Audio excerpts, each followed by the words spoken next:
What is going on, everybody out there in YouTube land, out there in podcast land, wherever land that you may be listening, watching, or just had nothing better to do with your day than to tune into this live stream podcast. Welcome to a brand spanking new episode of Ready, Set, Action Commentaries. I am your gracious host, Mike, and as always, I have Inika Chung with me, and she is over there in Ontario, Canada. Inika, what's going on? Hey, Mike, I'm doing fantastic. I'm glad we're doing fantastic because, as you can see, we are in our second week of the Harry Potter series.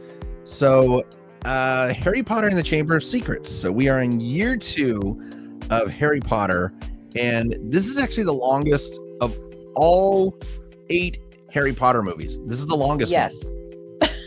So, yeah, we're in for a good day. We're definitely in for a good show. But yeah, as you can also tell, Inika and I, we have started on time at 7:00. Again, last week we had a lot of technical issues, and hopefully that is not going to be the case today. But I think it may be time to get started with this show.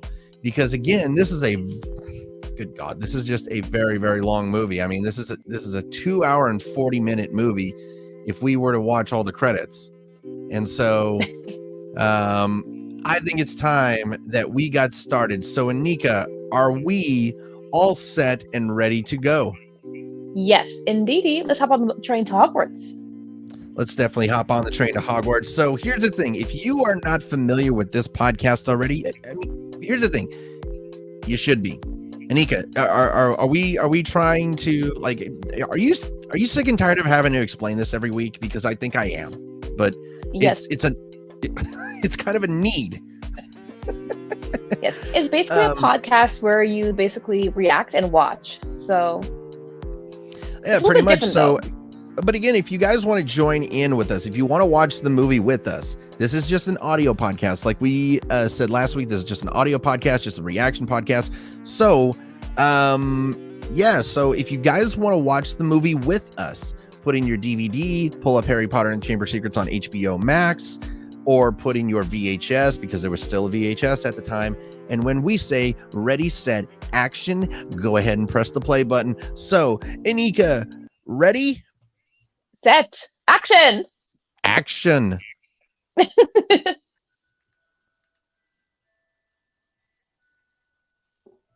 Okay, I'm not gonna. So last week we had a really good opening, and this week we have.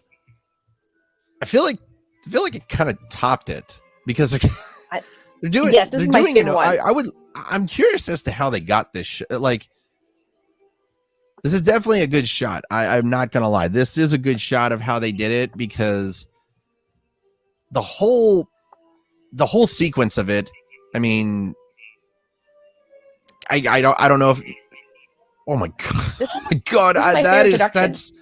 That's that whole urban or suburban area is terrifying. Every house looks the same. Exactly. Ugh. Just like Edward Scissorhands. It's so that's so fucking disturbing. It really is. It's so fucking disturbing.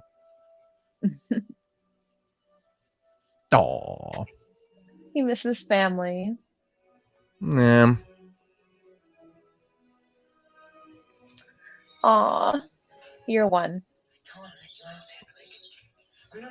Oh yeah, and Daniel Radcliffe's nuts dropped, so his voice got deeper.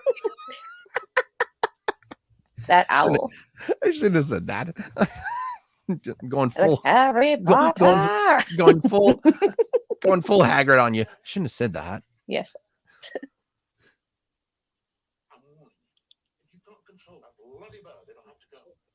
Once again, I just love the facial reactions that he does, because he's. I mean, again, he's such he was always a brilliant actor, and I mean, is it just me, or does Daniel's hair look like it didn't grow an inch, like from the first movie? It looked the same though, man. They maintained it pretty well. You know, I could ask you the same thing, Dudley, you fat little turd. Who the hell would want to be friends with you? Jeez. I just push him down, like he's Humpty Dumpty. First of all, what heart? Did they even have hearts? No. So this movie had a nice budget of $100 million, and it just made under $1 billion, but it still did well at the box office. $879.8 million. That's pretty good. Oh my gosh, they sold nonstop. Oh yeah, the Harry Potter films have always done so well.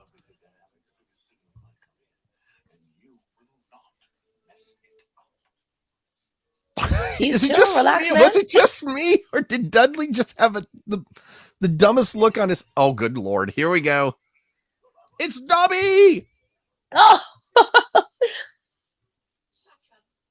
it's Dobby. Such an honor. So this is the thing about Dobby right here. He had Dobby looks better in the second film than he did in the seventh. I know, I totally agree. More lifelike. He really did look more lifelike. So this was the last Harry Potter movie that Chris Columbus worked on before it changed directors. And also, I wanted to mention this. This is also the last movie where you see how light everything is. Yes. This was the last time the Harry Potter franchise had bright screens, and then the next year it just went dark. I know, it was way too dark.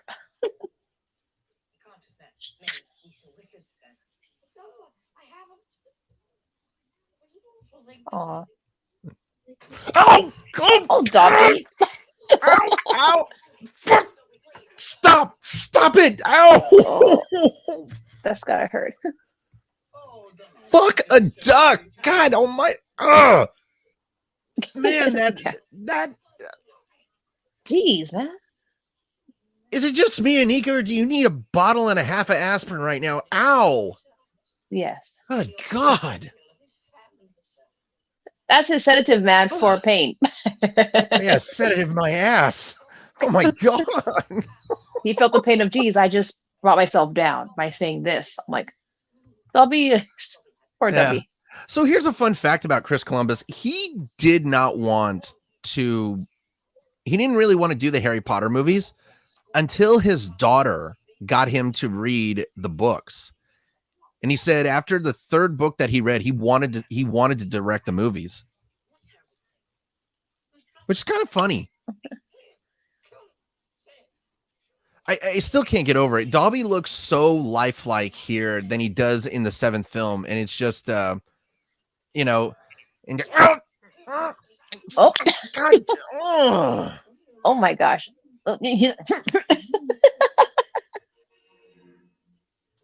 boy, he getting mad now. He's coming. He's coming for you, Harry.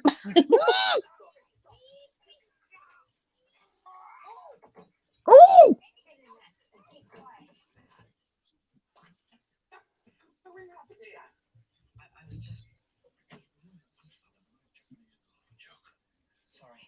Japanese golf? Huh?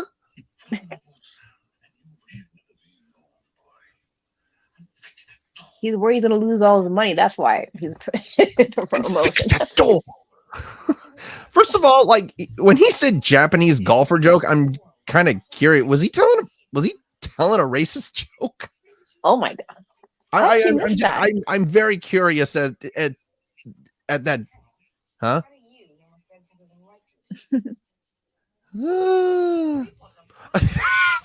Just that. Oh boy, look at his eyes. He's like, oh. Yeah. So I have a really cool announcement. So next week, me and Inika, we are actually going to be joined by another guest here on the podcast. It's a friend of mine. He's a big Potter nerd. So he's going to be joining. Yeah, he's going to be joining the show. He's going to help us commentate this. So that'll be fun. Oh, awesome. No, please. No. Another Gryffindor is joining us.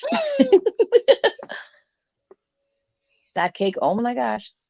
It kind of, it kind of looks like Daniel Radcliffe actually got better at acting from the first film to this film, because like the sheer terror in his face when he's looking at the pudding. First of all, that looks just so appetizing. It really does.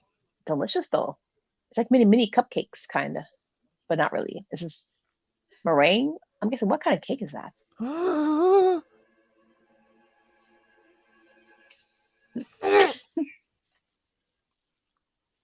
You know, you could have probably moved a little faster.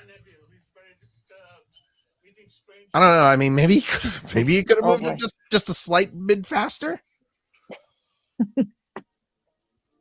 So so already a difference from the book to the movie is when the Masons were there, it was actually the owls that ruined the whole never. Ha! No, so the whole thing of the Masons, like the pudding actually dropped in the kitchen, and the thing that ruined the deal was the owl coming into Harry's room, or in the living room, and scaring Mrs. Mason. So that's one thing that they didn't show in this movie, was Harry getting a warning from the Ministry of Magic, of course. Now, this is just an excellent job of how we were just in 2002. This is 2002, and this is absolutely, like, the movie magic is great because it looks real.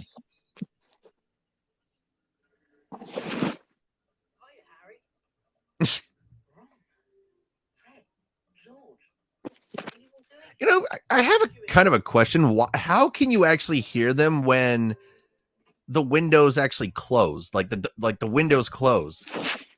Like, how can you hear them that well from beyond the glass? Uh-oh. Can you hear me, Mike? I can hear you.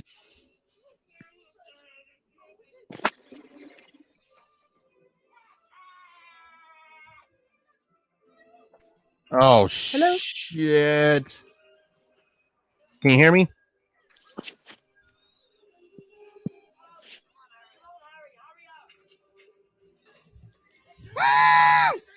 Oh, no. The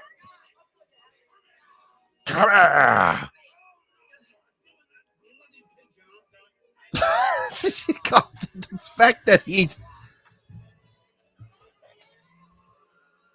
Oh! You know, I may not like Vernon Dursley, but he just had that coming, just falling out of basically a two-story house onto his back.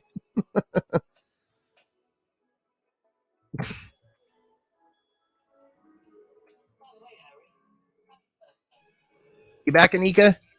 Yes, I'm back. There we go. Again, like I was saying, like, you know, I may not be a fan of the Dursleys, but again, that was just pure karma of Uncle Vernon just falling 2 stories onto the bushes. Yes. Oh no, he fell down. Could you really imagine living in that house with the Weasleys? Did you pause your movie, by the way? No, I didn't. Oh, okay. Okay, so the Weasleys just got into their house.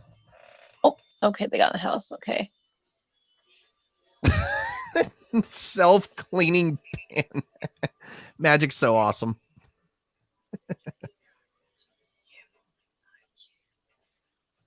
Now, I love this right here. I love this clock that they introduced right here, because they were adamant in the books, mentioning of how Mrs. Weasley had a clock that had all of the Weasleys' photos, and the hands always pointed to lost, at work, at school, or in mortal danger. And I always thought that was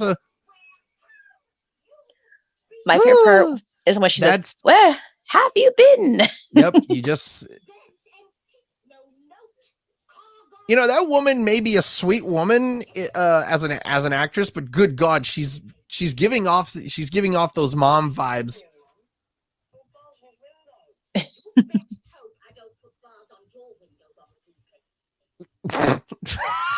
The sheer terror on his face. Oh man. Just the sheer terror. Have you seen my jumper? And for everybody out there, a jumper is a jacket in English terms. Jumpers. Oh. Yeah, and trainers are shoes. Here he is, Mr. Arthur Weasley. Yes. Where is it? Where's the information? I had it right here. Sorry about that. But let's see. I'm trying to. Here we go. So Mark Williams. And who are you? And I think it's funny because in the books, Arthur Weasley appeared in every book except the first book, and it's the same. And actually, funnily enough, in Harry Potter and the Goblet of Fire, they decided to balance out. He's not interested. Sure. He loved the car that Yeah, he was proud of him. He was thrilled to hear that his car was in the air, man. The function of a rubber duck. God. Quack, quack. Yeah. Oh, no. That kind of gave me some George of the Jungle vibes right there. I'll just watch out for that. Watch out for that window.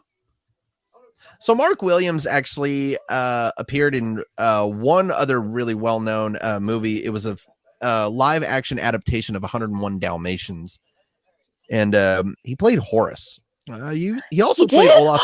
Yeah. Oh my gosh. Okay, now it makes sense now. Oh. And he also he's also appeared as Brian Williams in the BBC TV series Doctor Who, but he was also in Red Dwarf as Olaf Peterson. The Flu Network. That definitely saves you gas money, and that also definitely would probably save you, an airplane ticket or something. I would, man.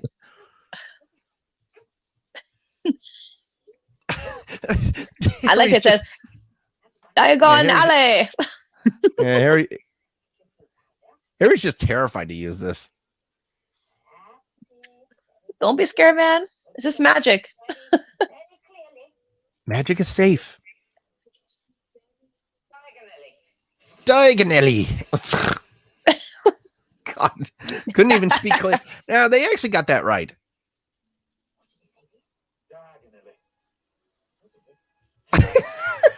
I thought he did. So that's one thing that they got right is Harry swallowed a lot of ash when he was doing the flu powder, and he did actually mistakenly not say diagonally in the correct term, or not in the correct term, but completely. Oh God! Now he's in the ghetto. Ooh, what the flying? Good God! Oh my gosh, that skull's freaky. Okay, please don't tap on the glass when there's human heads, like shrunken heads. Don't touch it. God. Hiya. Oh my gosh. Oh my God, the crunching noises that makes. That's so creepy. That's very strong, man. Jeez, strong grip. So a deleted scene in the movie was just right there where Lucius Malfoy and Draco actually came into the store selling his items. Bro, these people are giving off some sus shit vibes. Yes. This Bob is so strict, man. Like,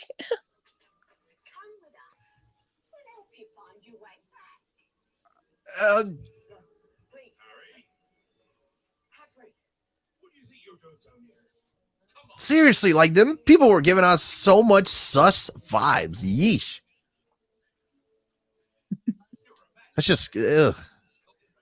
That definitely freaked me out when they were just like all around him, like, for God's sakes.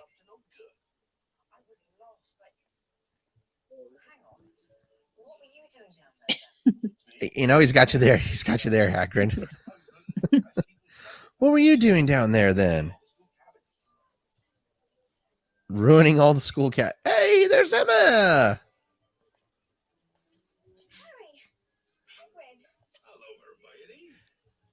She really kind of sounds like she did in the last movie. She doesn't sound like puberty has really hit her voice yet.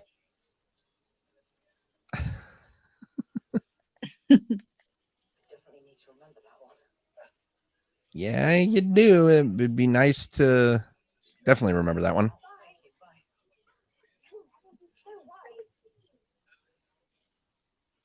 I like when Harry comes at the perfect timing when Harry was in trouble, like in that ghetto area. He just like, people think up to no good. Oh, this guy. He's such a show off. Magical me. Yeah. Kenneth Bannerah playing Gilderoy Lockhart here. Very, very well-known actor, English actor. Also very, very well-known stage performer as well. One of the most recent movies that he did, he was in the comedy drama Belfast. Belfast. He also was in Dunkirk. I never knew that he was in Dunkirk. But he's been in a lot of really good movies. He appeared in the Disney 2015 adaptation of Cinderella, and he was also in. He also did Henry V. He's done a lot of William Shakespeare's. Oh, and there's Draco with his sleek, gelled up, hairsprayed hair. He's jealous, man. He's like, boy. He really is. So here's a fun fact about Ken here is that he was actually born in Belfast, Ireland. He was actually born in Belfast, but he is English because he does not. He's technically a British actor, but he was also in 2020 he made the list at number 20 on the Irish Times list of Ireland's greatest film actors. I gotta look up this guy. So I don't. Yeah. Oh. Keep being jelly. Keep being jelly. Potter.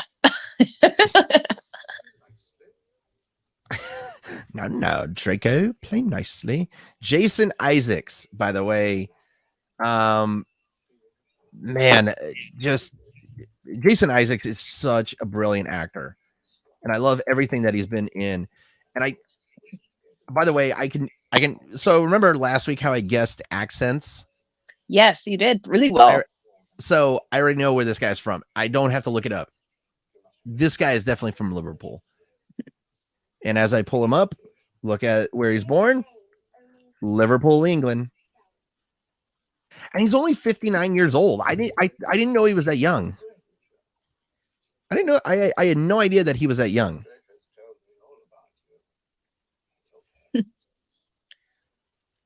So one of the first movies I ever saw him in was Black Hawk Down, which is a really good war film. But he's been in so many great movies. It's absolutely baffling. One of my favorite things that Jason Isaacs has done, and it's such. And here's the thing: I think it's one of the greatest animated series of all time. He played Admiral Zhao in Avatar: The Last Airbender. He was an Avatar? Yeah, he played Admiral Zhao. Lucius? I did not know that. Yeah, Jason Isaacs played him.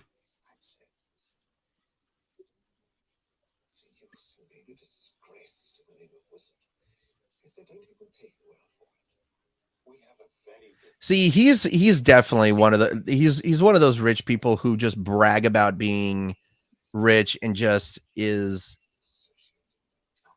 He's also a racist. He's racist towards Muggles. Yes. By the way, I'm sorry I'm laughing at that, but no, I mean, a lot of what Harry Potter has, in my opinion, like shifted around is racism towards Muggles. I feel like that's a big thing about the Harry Potter series. It was, dude, don't lift your eyebrows like that, please. That you're not cool. Okay. But no, I mean, I feel like the Harry Potter series did shift around racism again because one side just hated Muggles or Muggle-borns. And I feel like that is a form of racism. I don't know. I don't know if I'm being correct or I don't know. I think it's kind of like, I would say more like they discriminated against, Muggles because they were not magic folk. I think that's a better way of saying it, is discrimination or prejudice. Yes. Or excuse me, prejudice. Oh my gosh. That owl, thank goodness that owl's okay. Oh, ow. Ow, ow, ow, ow, ow, ow, ow. That definitely had to hurt.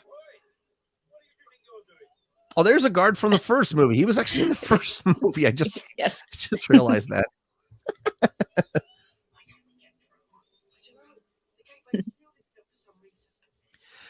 So one thing about this movie that I wanted to talk about was so after this movie, Dobby is not seen again until Harry Potter and the Deathly Hallows Part 1. And what the movies had done is they removed a lot of the house elves, like the story revolving around house elves, because Dobby wasn't seen again until Harry Potter and the Goblet of Fire.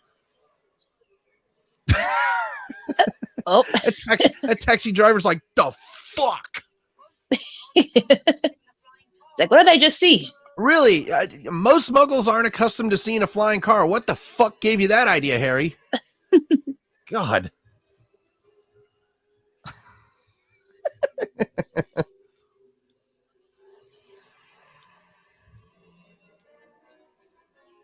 Even though they're using CGI right here, I mean, it's remarkable of how realistic the CGI does look.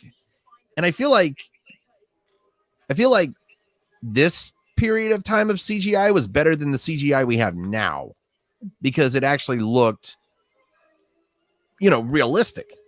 It was very impressive, especially, when they're up in the air and the clouds. Like, it just...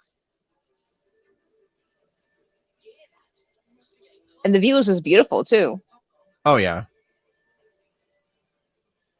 Like, come on, that car, like, flying in that beautiful green landscape. Boy. Good God. Well, get off the bridge, you red-headed dipstick. Uh-oh. I did. Oh, my God. Oh, God. That was way too close.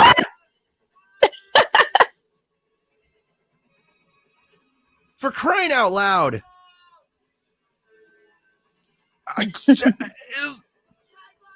You're not doing him any favors by going further up in the air. Jeez. God, like, your hands all sweaty. God, oh my Lord.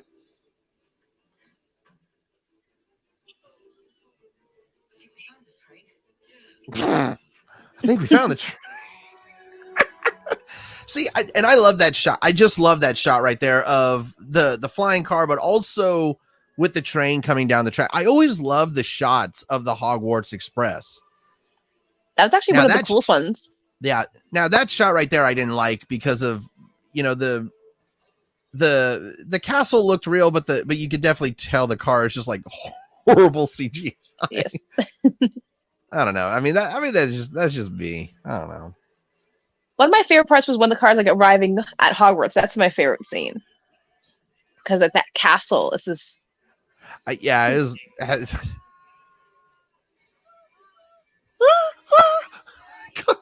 Rupert Grint. The face... Uh-oh. Broken wand. I think it's funny because Rupert Grint really brought that comedy to the role of Ron Weasley because of not just the way he screams, but also because of the facial reactions he does. Yes.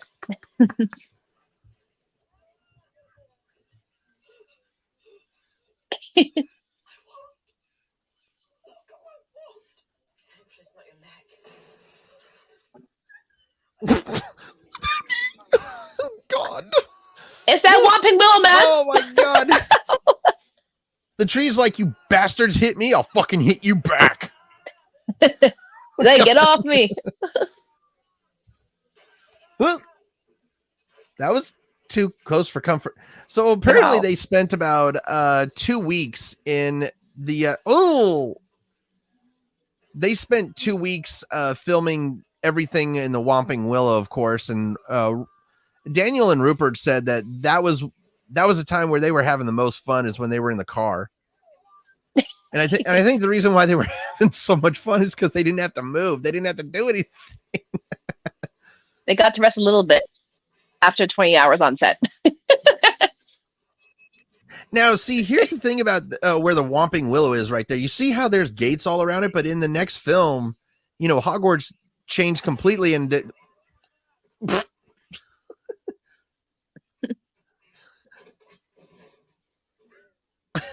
the car's like, fuck you guys, I've had it with this shit. It's just spitting everything out like He's like, I'm out of here. See, yeah, the car's just like, screw you guys, I'm done.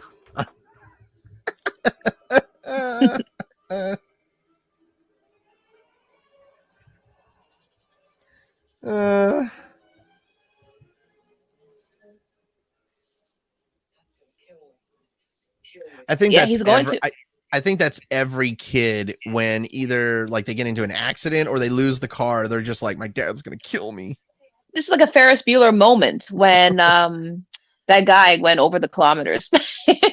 Yeah, I agree.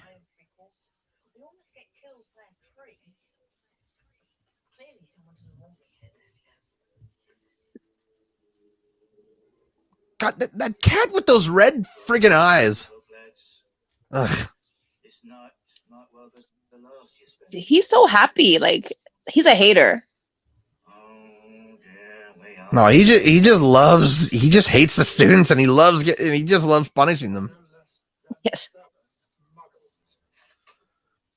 There's Alan Rickman with a fucking wig. Snape. No Country for Old Men. It's the wig. Oh, God.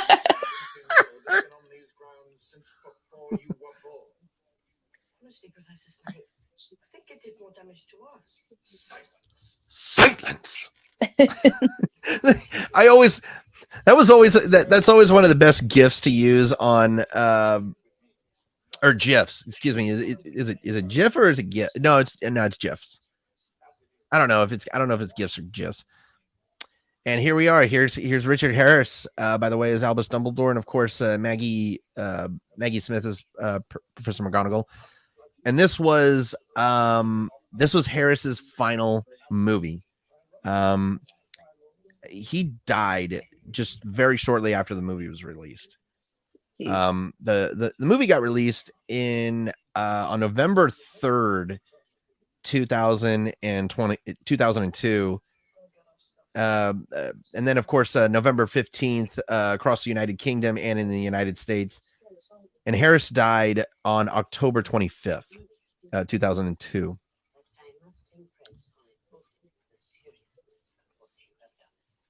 But like I was saying, that gif of Snape going, silence. I know. He said it's so good. That's always one of the best ones to put. That was, oh my God, that was. Is just me, or was that a death stare that Snape just gave them? Yes. He was like, damn it. He's like, you bastards, weaseled out of it again. Here we go. Madame Pomfrey, Pomona Pomfrey, the excuse me, or not Madame Pomfrey, excuse me. Wow. You know what? I ought to be ashamed of saying that. Professor Sprout. I'm sorry. Pomona Sprout. The Hogwarts herbology professor, and of course the head of Hufflepuff. Yeah. Miriam Margoyles, by the way. I love her name. Miriam Margoyles. Margoyles. Margoyles, yeah. So she's both British and Australian. She was actually born in Oxford. So I was like, people, you can actually definitely tell when someone's from Oxford. Yes. I didn't want to have her a guess at where she's from.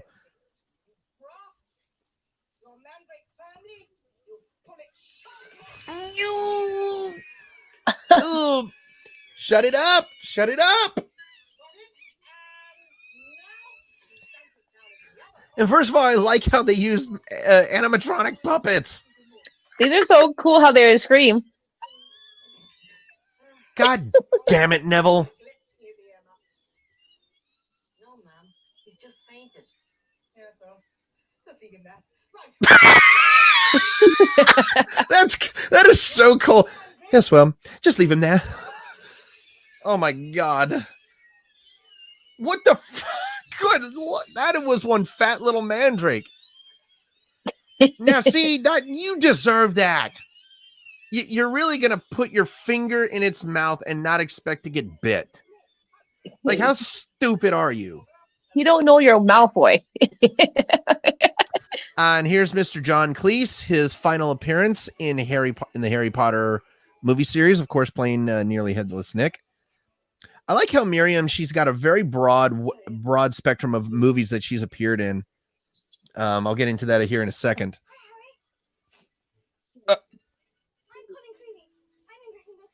This is the only movie where this kid has seen Colin Creevey, Hugh Mitchell playing him. And what kills me is that this really was the only movie that he was in. Jeez, man, he was just so enthusiastic. He just was too hyper. Fucking owl. The thing about Colin Creevey, I will say this though, I am actually glad that Colin Creevey did not make another appearance in the movie, because it was one of the most annoying characters in the Harry Potter franchise. Just by far one of the most annoying characters. Uh-oh. This cannot be good. No.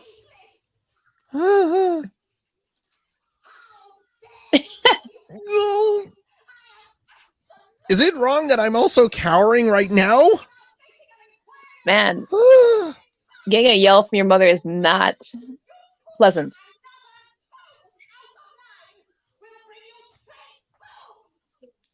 and he actually nodded.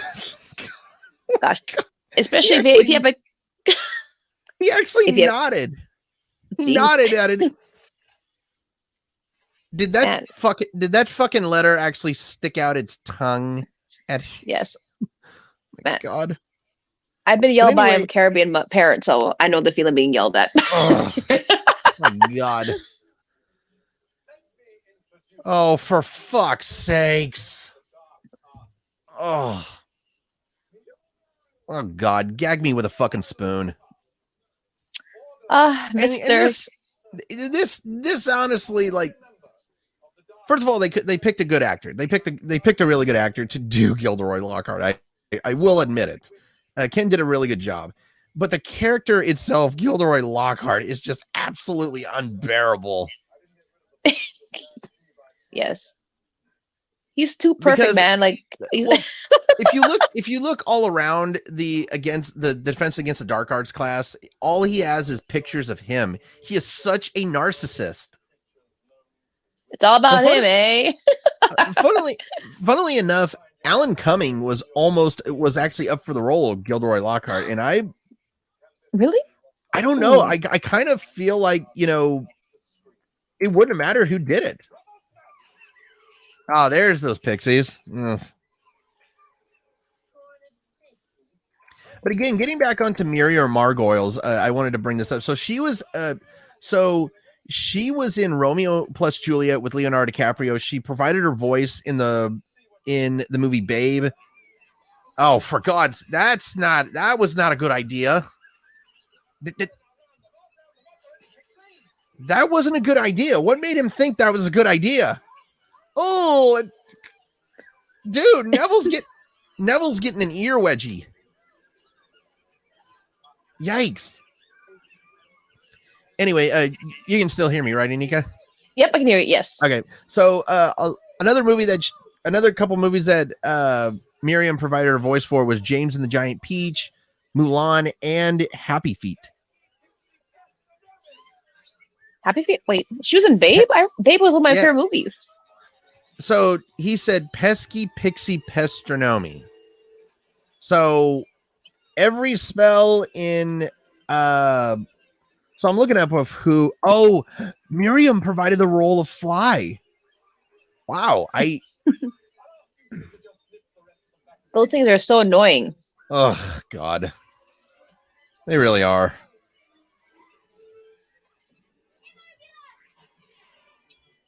And it's always Hermione to the rescue. Man. Thank goodness they stopped. Why is it always me? Because it's you. Because they love you, that's why. Love you, my foot. It's always you, Neville, because you're a bumbling oaf. So once again, I mentioned this last week. So this was Sean Biggerstaff's last appearance in the Harry Potter movie series until Harry Potter and the Deathly Hallows Part 2.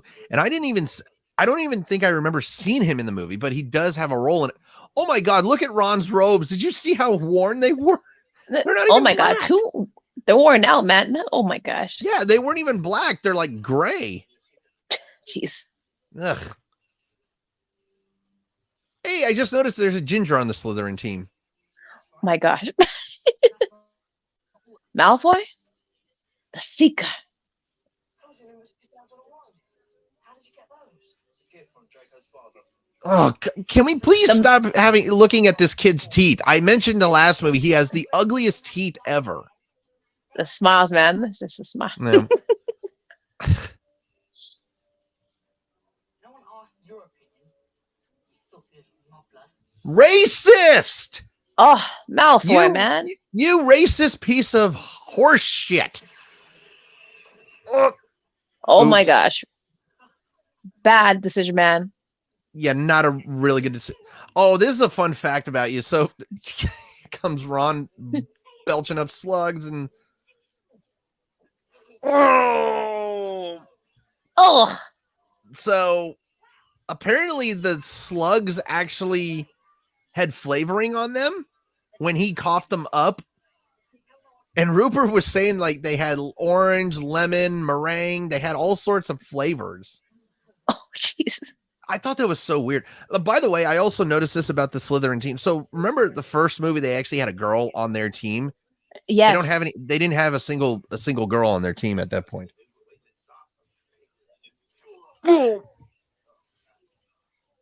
Oh, poor Ron. Don't worry, they'll go away. Better out than in a. It's true. Oh my God! Look at Rupert's face. God. So in the books, Hermione did not understand what mudblood meant. She did not understand, but I like how they did change it because it really does put into the perspective of the prejudice that Muggleborns do face from wizards from pure blood wizards. See, and here's Hagrid explaining it.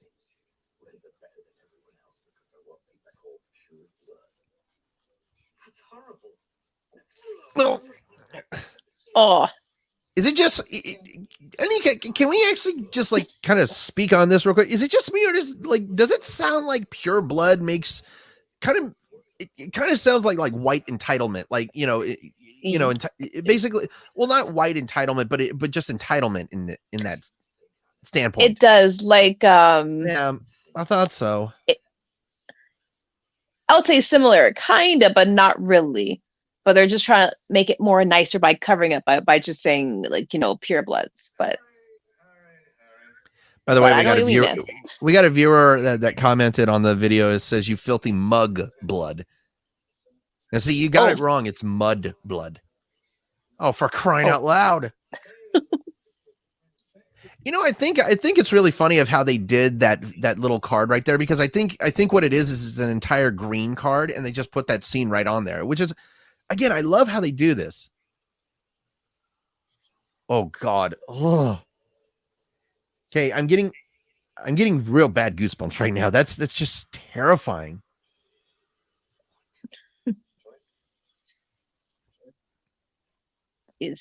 He's hearing voices. Yeah. Mm-mm. Can you hear it? Are you talking about Harry? I think we're getting a bit Drowsy. great Scott. No wonder. Look at the time. We've been here nearly 4 hours. Now, can somebody please tell me what he's looking at? Because I don't think he's looking at a clock. I did not see a fucking clock sitting next to him. So I'm wondering how he was telling the time. So Sonic's Joe, by the way, asking us, he's saying he's a Hufflepuff and he's asking what we are. So I am a Gryffindor, and Inika, what house are you again? Gryffindor, baby. Gryffindor. Okay, so we were both Gryffindor. Yeah. Okay, when I watched this as a kid, that absolutely terrified me. That one just terrified me. Absolutely. Jeez.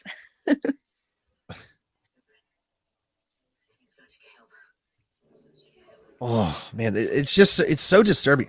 I almost forgot to mention, so Crabbe and Goyle in this movie kind of get like a really good, like a lot of screen time because of how Harry and Ron have got to drink the polyjuice potion to change into them. I always thought it was funny, because they never really spoke. They were known for not ever having any lines in the oh god, spiders. Get them away, get them away. Ugh. Burn him! Send him to hell! Especially you, that Ron. Vegan score Okay, makes I it don't worse. like spiders either. I'm with you. I don't like spiders either.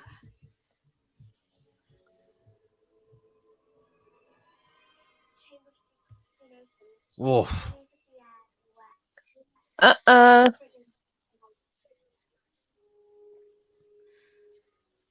Time to investigate.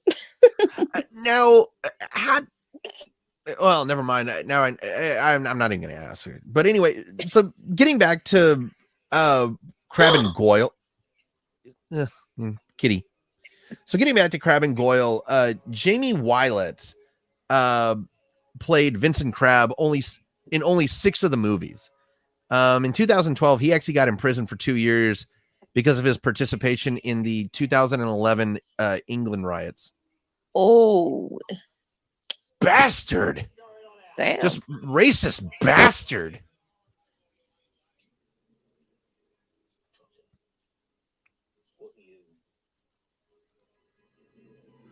Oh my gosh. Once again, remember, so last week I told you, the music, John Williams, he's just an incredible composer. Yes. And incredible. How are you going to kill him? You can't use magic, doofus.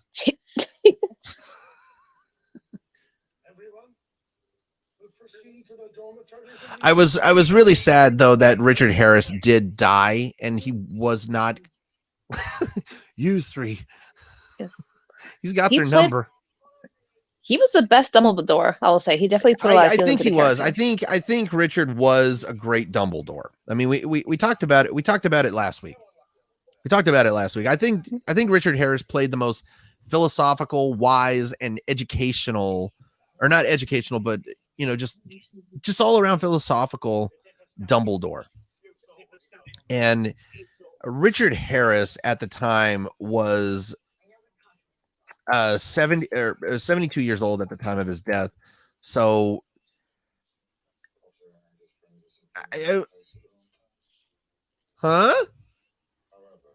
wait, why? Oh, never mind. There he goes. Wow, Snape. Yeah. I'm afraid that's my doing. Harry was helping me answer my phone there. So again, I mean, Richard Harris, of course, Michael Gambon taking over the role of Dumbledore here, which we'll get to in a week. Gambon right now is 82 years old. So think about this. Gambon was in his 60s when he did the role of Dumbledore. So, but man, could you just imagine if Richard Harris was to have done every single one of the movies? because I think maybe he could have been a good action Dumbledore when he had to, use the wand and everything. Oh, for sure. Like, because also in the next movie, the costume of Albus Dumbledore was changed. Like his costume was changed. And it's a lot more flowy, more colorful. It kind of gave resemble the Lord of the Rings just a little bit. Yeah, I think that was a big thing with Gambon is he wanted to kind of portray that little bit of Lord of the Rings in his cloak. Especially in the wand battle that they had. Yeah, because he got into the duel with Voldemort in the 5th movie. Are you mad?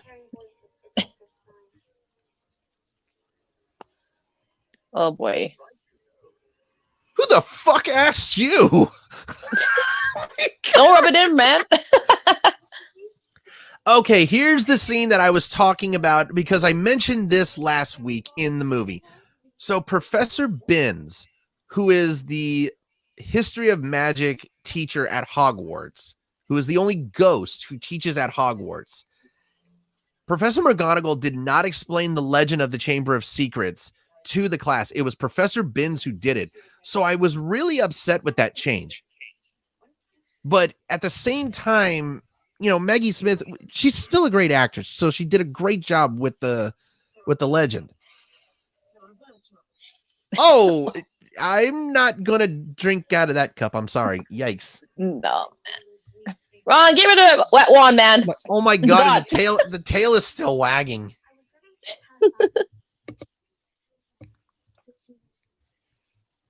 Again, I was really bothered with the fact that they never included Professor Binns. And there was a few teachers that they never included. Honestly, Professor Binns was the only teacher that they really never included. There was a couple of shots of Professor Sinistra, the astrology teacher. And I think it was both in this movie and in the second movie, or excuse me, in this movie and in the first movie. Sorry about that, but I'll give you 3 guesses. I'll give you $1 if you get them right.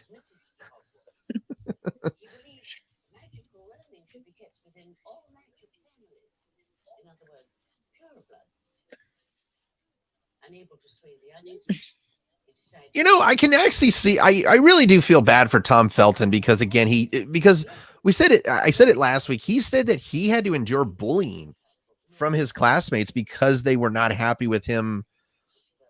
Like they didn't like Malfoy, so because I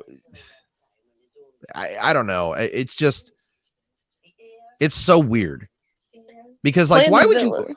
But like, why would you bully your classmate just because he's playing a villain? Like, it's just a job to him. It's nothing serious. I think at the time they just wanted to kind of like, I think they were just really fans of Harry, and I guess with Gryffindor. I think it was just Gryffindor. I think you're absolutely right. I think you are absolutely right.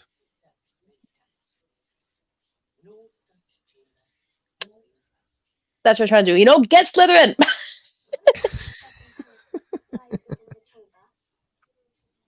Like the beehive would basically kind of came after him. Not the beehive though, but the hornets. Yeah, they threw the hornet's nest at him. Yes. I don't know if you know this, Mike, but did you know that Regé-Jean Page was actually, I think he was an extra in the Harry Potter franchise? But I don't know which. Wait, who? Regé-Jean Page from Bridgerton. He actually had like a small. I think he was casted as an extra. Really? In an interview. Okay, let me look this up. Yes. Okay, now I'm very curious about this one. I know. I just found it. He was in Harry Potter and the Deathly Hallows Part 1. He was a wedding guest. Yes. That's too cool. When I heard it, I was like, oh my goodness. That's awesome.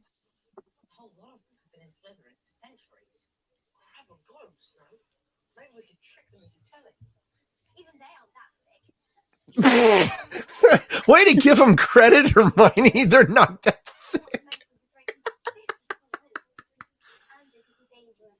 The thing about Crabbe and Goyle is they really were the stupidest students. Perhaps.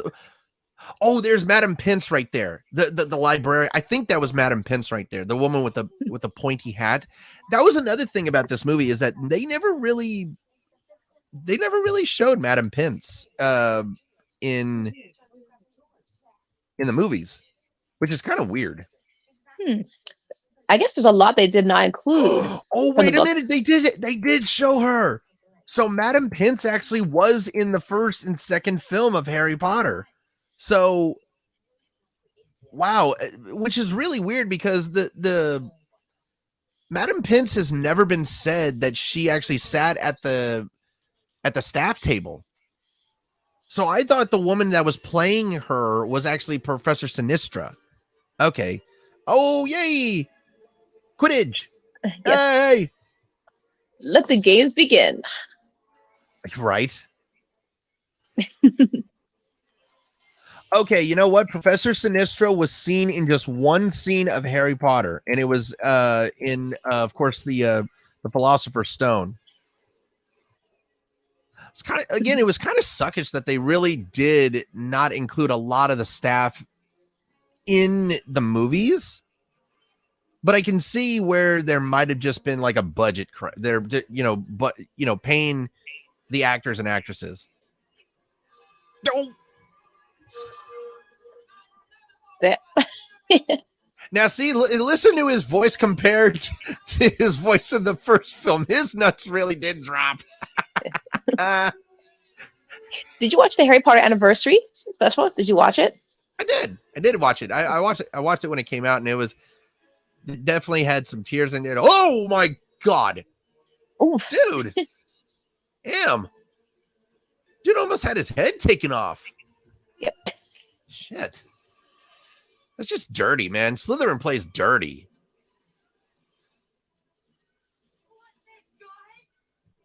Bastard. Just a straight up bastard. That was so close. Oh, whoa. Oh my gosh. Yo. This bludger is out of control. Jeez. What in the fat fryer flying fuck is going on here? No. My gosh. Oh. At least Hermione was thinking. Wow, that was Oh my God. insane. Jesus.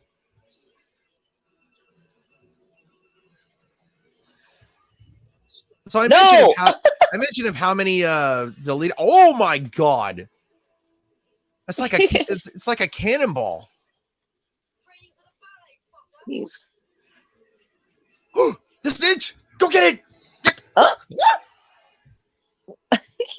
Go get it! Get it! Go!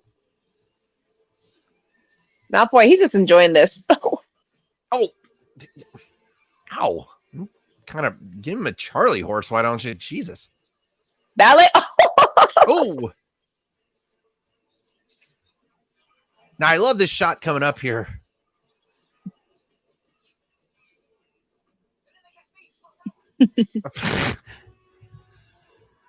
So again, there was another deleted scene in this movie where I'm glad they left it out because it was a very unnecessary deleted scene. Because all it was is it kind of just made the Quidditch match, I think, 40 seconds longer. Yeah. And it was just unnecessary. It wasn't a necessary. Ow! Quit punching him. But no, I mean, like, dude, you are annoying little whoa. You know, the kid may be annoying, but he definitely doesn't deserve a bludgeon to the face. Good God. Nope.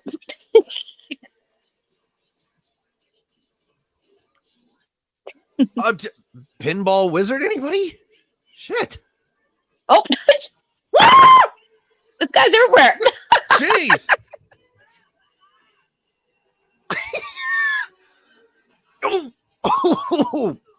Oh.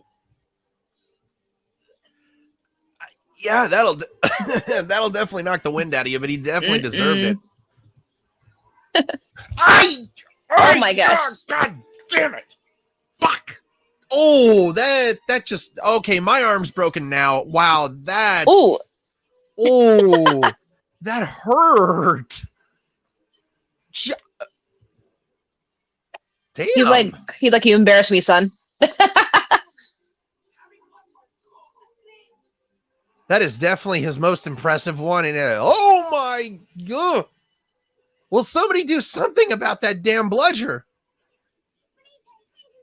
Oh, Thank you, Hermione. Holy God. Wow.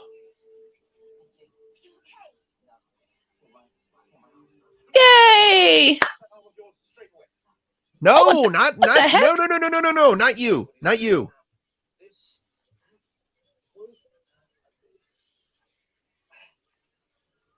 Isotoner gloves. I just noticed that about Gilderoy Lockhart. He's wearing isotoner gloves. What kind of spell was that? Oh, No, man. You're terrible. oh my.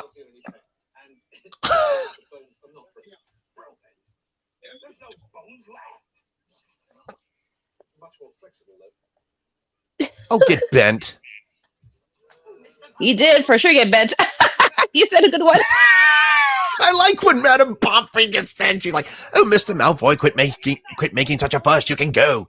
Like she's just like, "You're not hurt. Get the hell out of my hospital." By the way, Gemma Jones playing Madame Pomfrey here.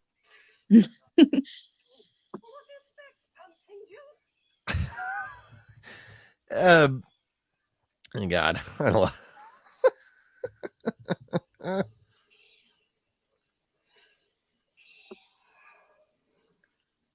So Gemma Jones is more well known for being a BBC television star more than an on-screen actress. But man, that's just oh, damn it, Dobby. Why is he here? I don't know. By the way, I forgot to mention Toby Jones doing the voice of Dobby here, and Toby Jones is such an accomplished English actor and stage actor as well. And he's done radio and audiobooks as well. So I think it was really cool of how they picked him to play. And here's the funny thing. In 2001, he starred in a London West End comedy called The Play What I Wrote, and it was directed by none other than Kenneth Branagh, who's playing Gilderoy Lockhart right here.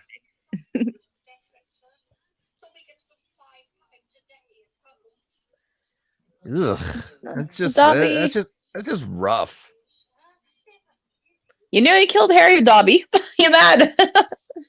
Hey, he needs to quit trying to save his life, otherwise he is going to kill him. Yeah.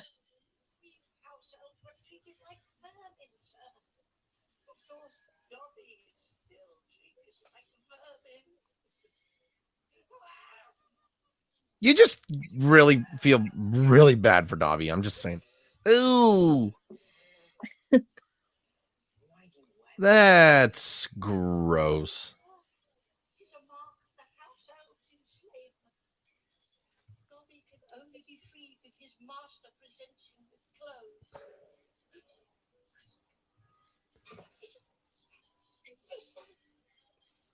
So this has definitely also been a very well known part in the book, of course, is Dobby does come to Harry's bed the day or right after Harry gets his arm broken, and there he goes again doing that, man. Getting some Hagrid. Ow, ow, ow, ow, ow, ow, man. I think Dobby's just got to carry aspirin on, like either aspirin or Tylenol with him at all times. But again, you know, he just gave some Hagrid vibes there. He's like, oh, I shouldn't have said that. It was funny when Hagrid did it, and it was funny when Dobby did it.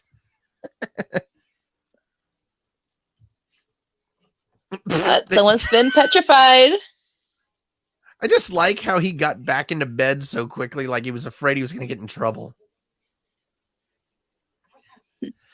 So the way Colin Creevey was petrified was correct here in the movie, is that he saw it through the camera, and he was trying to bring a bowl of fruit to Harry. Evidence gone. Oh.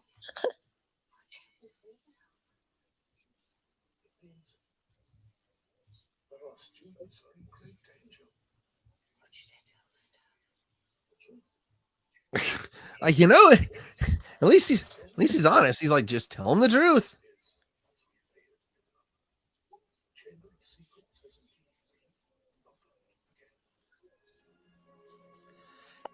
And That bathroom is so cool, though, man. Yeah. I gotta say. That is really a cool bathroom. I think you're a couple seconds ahead of me. Oh. Yeah, just like pause it for about 3 seconds and then play it. Okay. And this is like the first time we've ever seen the kids like in like without their robes on and just like kind of like relaxed in their school clothes. I just thought it was so funny. Just enjoying life. Moan and Myrtle. Oh God. Myrtle Urkel. Myrtle Urkel. Shirley Henderson playing the role, of course. So here is the thing about Shirley. Shirley Henderson. Here's the thing. She's 57 right now. She was in her mid 30s playing this role. What? She was in her mid fucking 30s playing this role. She looks so young. Like, I don't understand how that's even possible. You're playing an 11-year-old girl as a mid-30s woman? Good genes, man, in the family. Yikes. Wow, that's impressive. Now what kills me is that she only appeared in the Harry Potter series only one more time in the Goblet of Fire. And so she never appeared again, which Moaning Myrtle's actually appeared. She's only appeared in a couple of the books. The last one she really appeared in was oh God. Ugh. Yeah. The way that they were just salivating over that cloak, like it's just a cloak.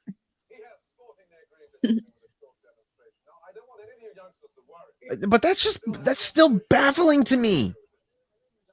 That's just so baffling to me that Shirley Henderson. So let me make sure I got this correct. She was 37. She was almost 40 when she played this role. And when she played Myrtle again in 2005, she was 40. A 40-year-old woman playing an 11-year-old girl. Think about that. Man. Who cares? I gotta know, what is her beauty secret, man? That's just, I mean,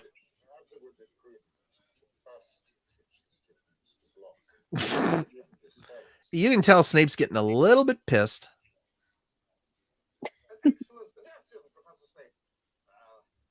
Let's have a volunteer pair. Potter, Weasley, how about you? Weasley, the one who causes devastation with the simplest spell.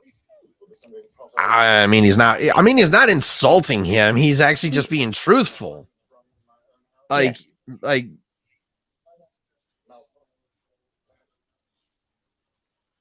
of course he chooses Malfoy. One of the things me and my friends did after we watched this movie was we actually started doing the duels and all that stuff, and we made up our own stupid spells. You did that? Oh, which one? We made up our own stupid. I can't remember what we did. You wish. I don't know who you're trying to Oh, wait a minute. Is that Gary Oldman in the background? What? Oh, Did I really just see Gary Oldman in the background? let me see it one more time. I don't know. No, don't rewind it. No. Hold on a second. Averte status. Let me see what that means. So, that right there is wrong. That's the wrong spell. Rictus Sampra is the tickling spell. So Averte statum. That's what he. Oh God. So Averte statum is the incantation of a charm that causes an opponent to fly back several feet.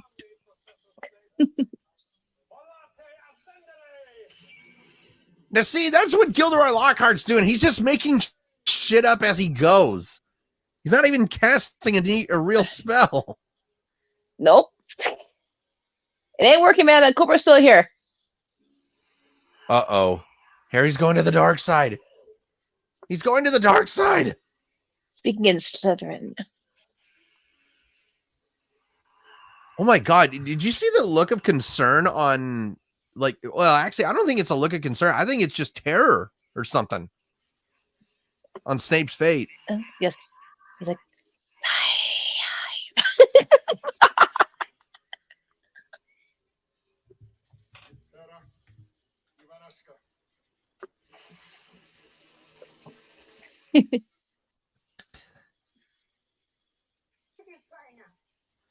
So Vipera Evanesca is what Snape just said, which is the snake vanishing spell. Once again, I love how all the spells are in Latin.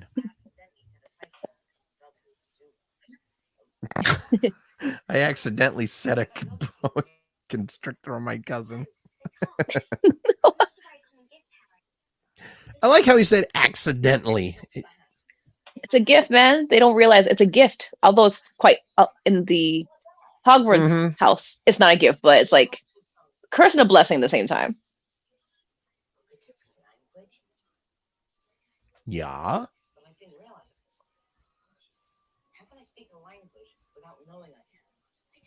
Probably because you were in a trance, dude. Yes. Also, we all know how you can speak parcel tongue, but don't want to spoil anything for anybody else. Yes. By the way, so I mentioned about I was talking about the Harry Potter audiobooks last week, and I finally had the name of the actor or the voice actor for the audiobooks. Jim Dale was the man who did every single one of the Harry Potter audiobooks. And Jim Dale is just he's a very well known. So he's a director, he's a narrator, he's a singer, songwriter, he's an actor, and he is a composer as well. So I always thought that was interesting about him. I always thought that was so interesting about him.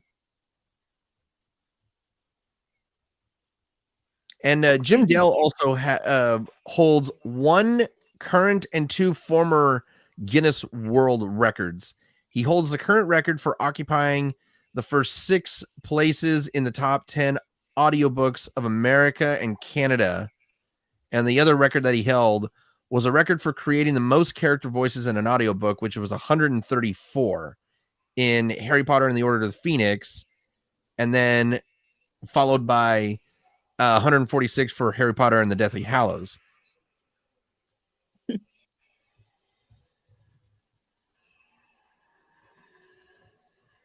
So I think that's really interesting about Jim Dale is, again, Jim Dale is such a, like, I always thought Jim Dale is just the voice of he's just the voice that I always fall asleep to every night, which is kind of funny because it's been that way for a long time. My mom bought me the audiobooks and they just helped me sleep at night. And holy, what?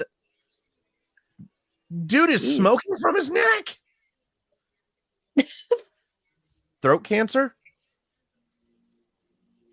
Or be like that lady in Beetlejuice who's got the slit in her throat where she smokes the cigarette coming out of her neck.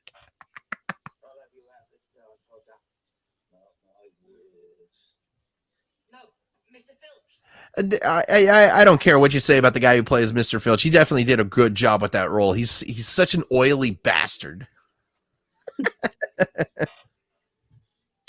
Did you know that Frank Oz was actually asked to direct this movie, but he actually had no interest in it? I just came across a really interesting fact. Really? Frank Oz was going to direct it? So yes. So Chris Columbus got handed another movie. That's actually not bad.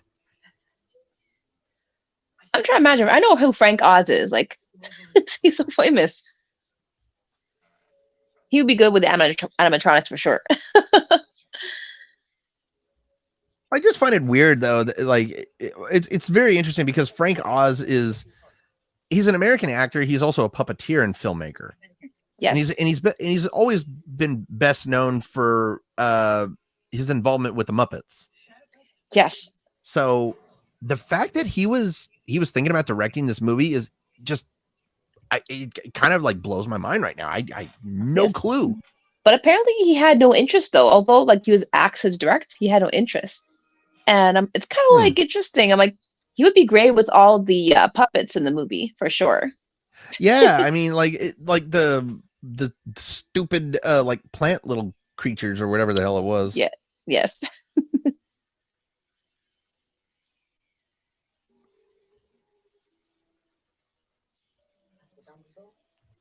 I'm looking at John Williams's work here with movies. I just want to make sure that he actually did the movies. Make sure. I think he did them all. Yeah. One thing about John Williams' music score is when he plays, you feel the soul of that movie in each scene. You feel the soul of it. We were discussing that last week. Yes.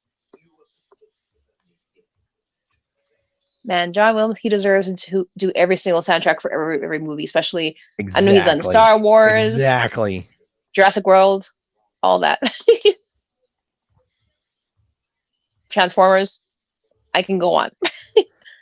So John Williams unfortunately did not do all of the Harry Potter movies. He only did Harry Potter, and he ended it with Harry Potter and the Prisoner of Azkaban, which hello.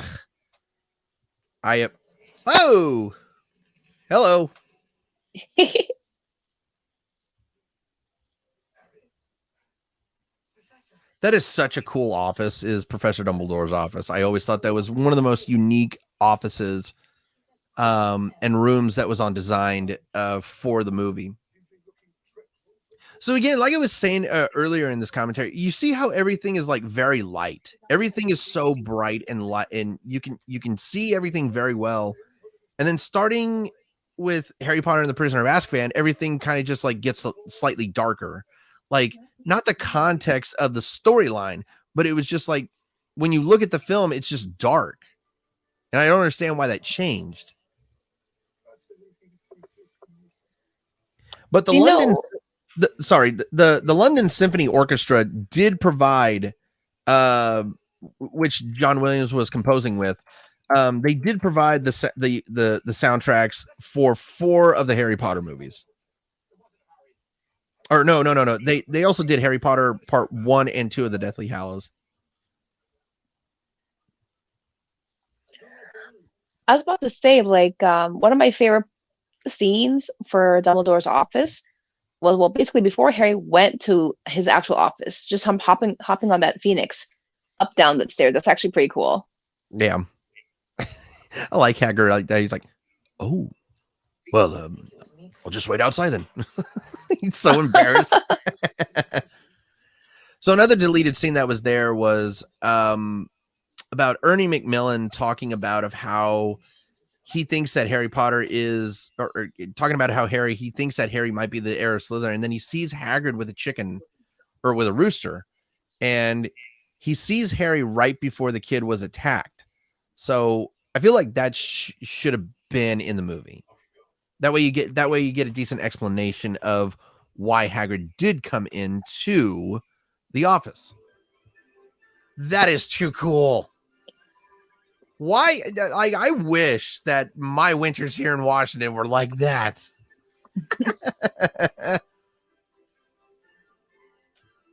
Like I said, John Williams is just everything that he does is brilliant. There's no complaints about. Now, see, right there is kind of a false thing right there, because there was not a lot of students at the school at the time of Christmas. So that was just a slight problem.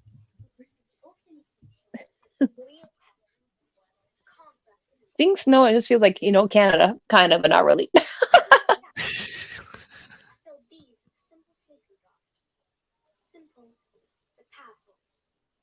Oh, I just noticed what was on those cupcakes: chocolate frosting and chocolate sprinkles. Isn't that yummy? the way he looked on that, he's like, "Whose hair are you ripping out then?" I'm going to go check on the apologies patient. Make sure the crab and goyle bunny wins. Like I said, the sets that they had for the castle are just absolutely brilliant. Or especially during Christmas. Well, yeah, and also the fact that they actually went. This was the last year that they actually went to castles, because they changed everything. Or no, I think they went to a castle for the third film, but that was it. When they started to go to locations, they just used sets. Bro, y'all are pigs. Jesus. I'm surprised they didn't stuff them whole in their mouth. And that's a beautiful scene, man. Like, just how I gotta say this, like, a place where you can dine and eat, and then the snow is coming down while you're eating. Like, and this is so magical. Yeah. Can y'all agree? Like, magical in a school and it's snowing. By the way, I love that line. How thick can you get? But my favorite line in the movie is actually coming up here very, very soon. And it was actually an improv by Tom Felton.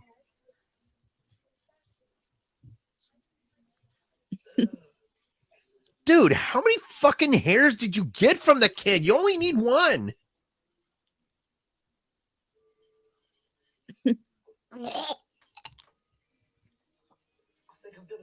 Just the way it sounded going down their throats.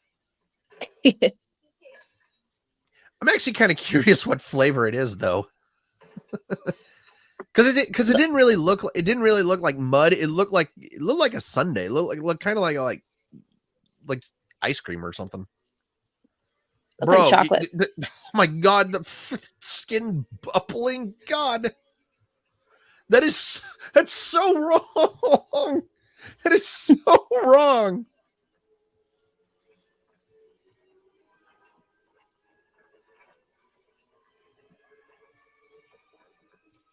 And now he's like, dear God, I'm ugly. Don't look at me.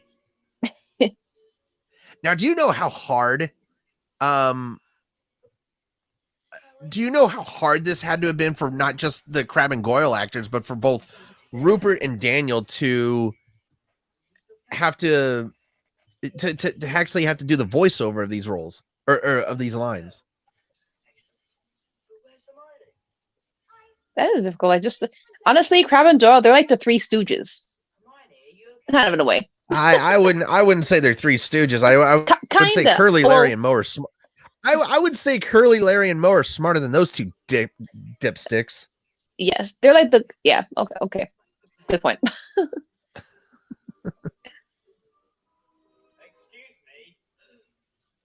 Once again, another great set inside a castle. I don't know if this is inside a castle or if it's just a set, but it's a brilliantly made set, like that long corridor.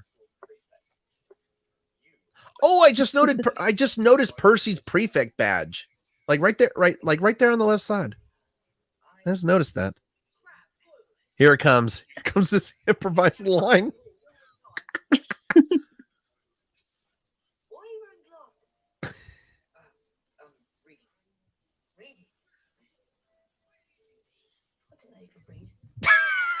That's so wrong.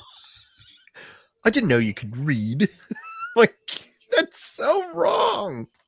Gee, Stop that's a wiggling diss your right there. eyebrows. Stop wiggling your eyebrows. You're not cool. Whoa, nice couch.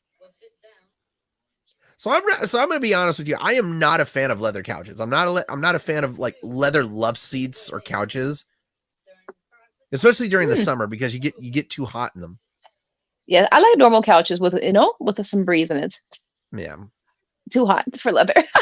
But again, Chris Columbus was actually said about that improvised line of Tom. He said it made the scene funnier.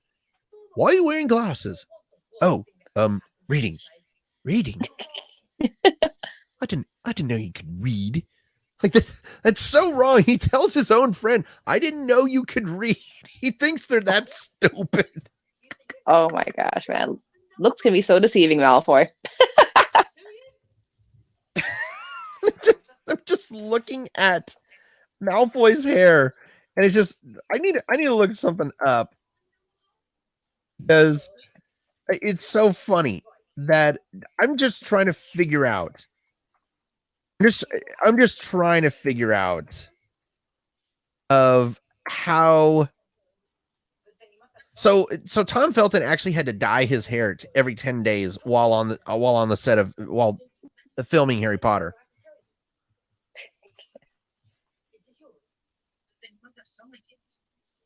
Bastard!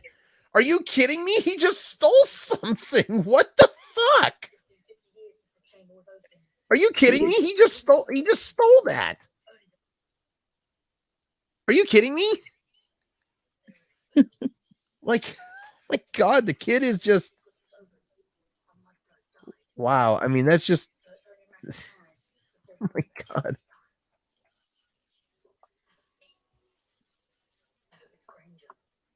Ugh, you just went way too far, okay?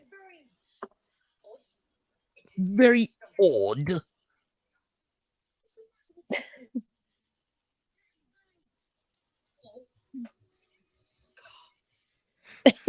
Oh God, no.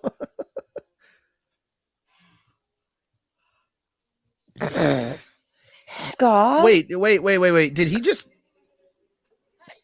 he unwrapped a gift that had coins in it and he put the coins to his ear. What the hell was that all about? That is weird. Oh, God.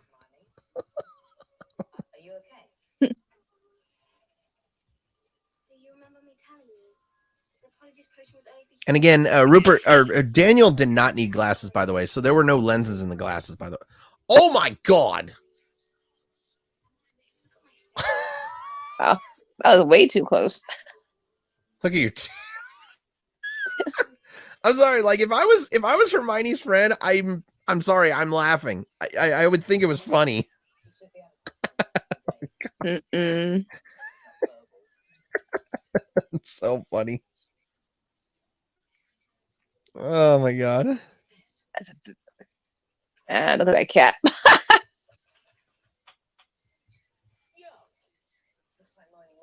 Jesus, what the hell? Did that girl really flood the bathroom? I think so, man. Oh my God. Wait a minute. How did she turn? Can somebody please tell me how she turned the faucet on? How did she turn the faucets on? If she's a ghost. I still can't get over this, that this supposedly 11-year-old ghost, like ghost of an 11-year-old, is a woman who is 37.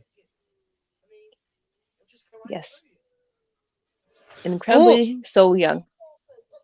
That was the wrong thing to say to her.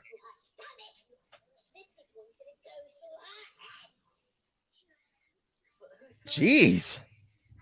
Talk about being overly sensitive. Man, she is, man. Anything you just say to her, she just like freaks out.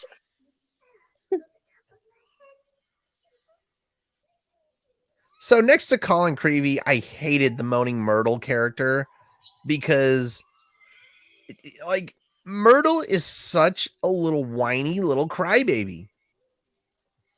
I mean, I'm sorry, like, it's one of the worst characters in the books.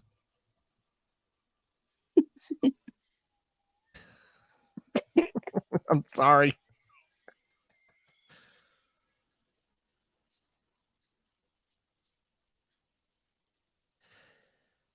I would I'm not gonna lie. I mean, it must have taken like I'm just thinking about this. Like it must have taken what, probably 20-30 minutes for Tom Felton to get his hair while they were using like of how they were putting his hair back sleekly like that. But I mean, just think about just like how much product had to go into his hair. I know, it Just looks nuts. no wind doesn't blow at all. Very little. Exactly.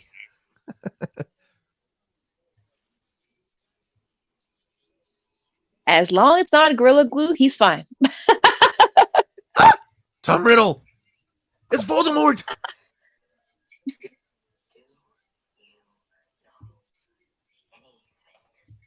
I do like how he's right. Like, I think it's really cool how they're actually.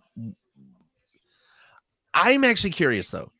The quill that he is using, is it an actual quill or is it a quill that actually has ink in it? Because I've always thought that was weird, like of how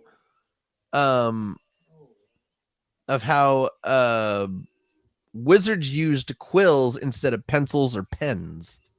Yes. You can actually write pretty good with those quills, with ink. I've actually used them before once Really? a while back in a school trip, actually. We went to this post historical like post office, and we actually got to use actual like quail pens and dip it in ink. Yes. Huh. It's actually pretty cool. Well, It's how pretty about neat. that? Yes. I think writing is so important because we're so used to, writing, typing everything with our smartphones that we forget what it's like to actually write. By the way, so this is the first Horcrux, by the way, of Voldemort's Horcrux. This is the diary. Now this is something that always got me about the movie, was everything is in black and white here, and Harry is the only thing that's in color.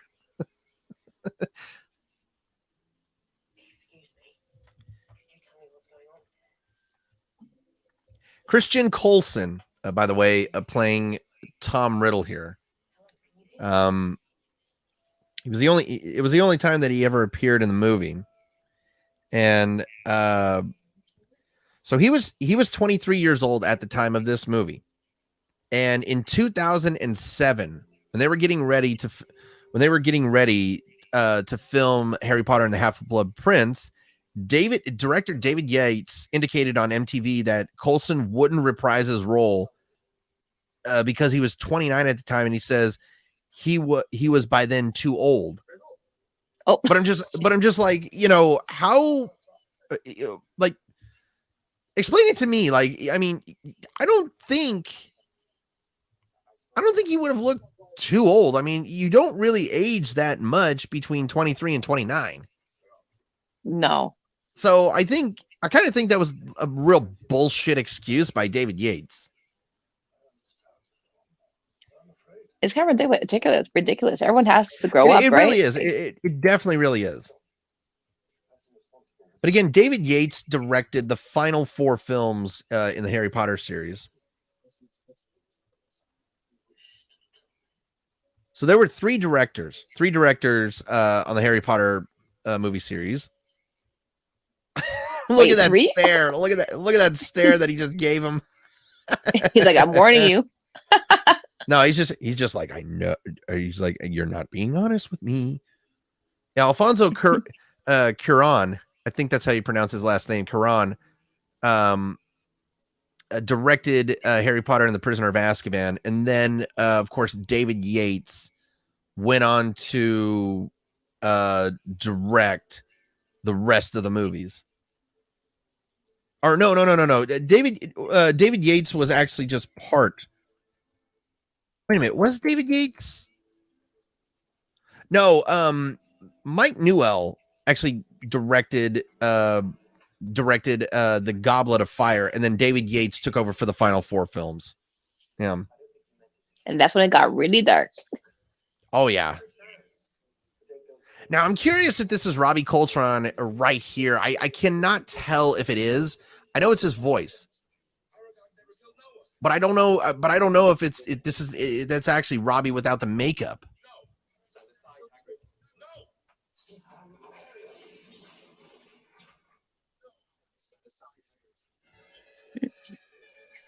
Jeez, man. That's a big spider. Ugh.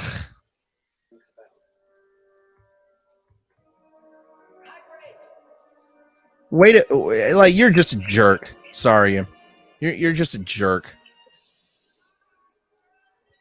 So the spell that Voldemort or Tom Riddle cast there, the 2 spells, Sisam Aperium, that's not a real spell, but Arania Exame is an actual Harry Potter spell, and it is and of course it is a charm to blast away acromantulas or large spiders. So there's that. And again, I always love those shots when they just like do like sort of like helicopter shots or CGI shots of the entire castle. Every time I see it, I always love those shots because it just shows you the entire castle and the entire grounds of Hogwarts. Tell us, have you been setting anything mad and Harry loose in the castle lately? Mad and Harry? You wouldn't be talking about me, now, would you? God. Mad and Harry, you wouldn't be talking about me now, would you? So I can't remember of so the costume of Hagrid, I think I'm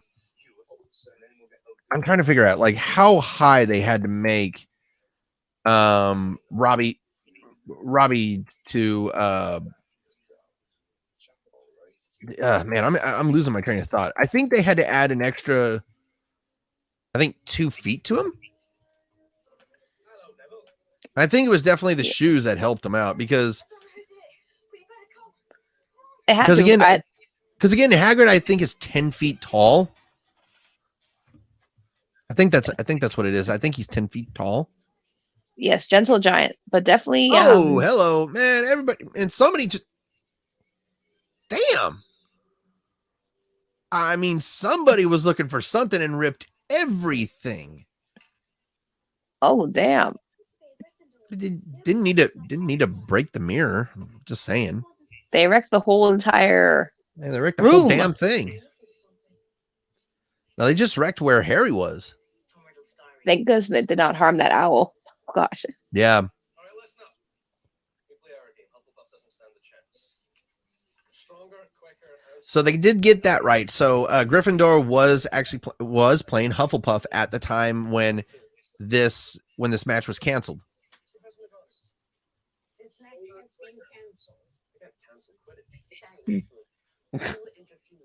Silence Wood.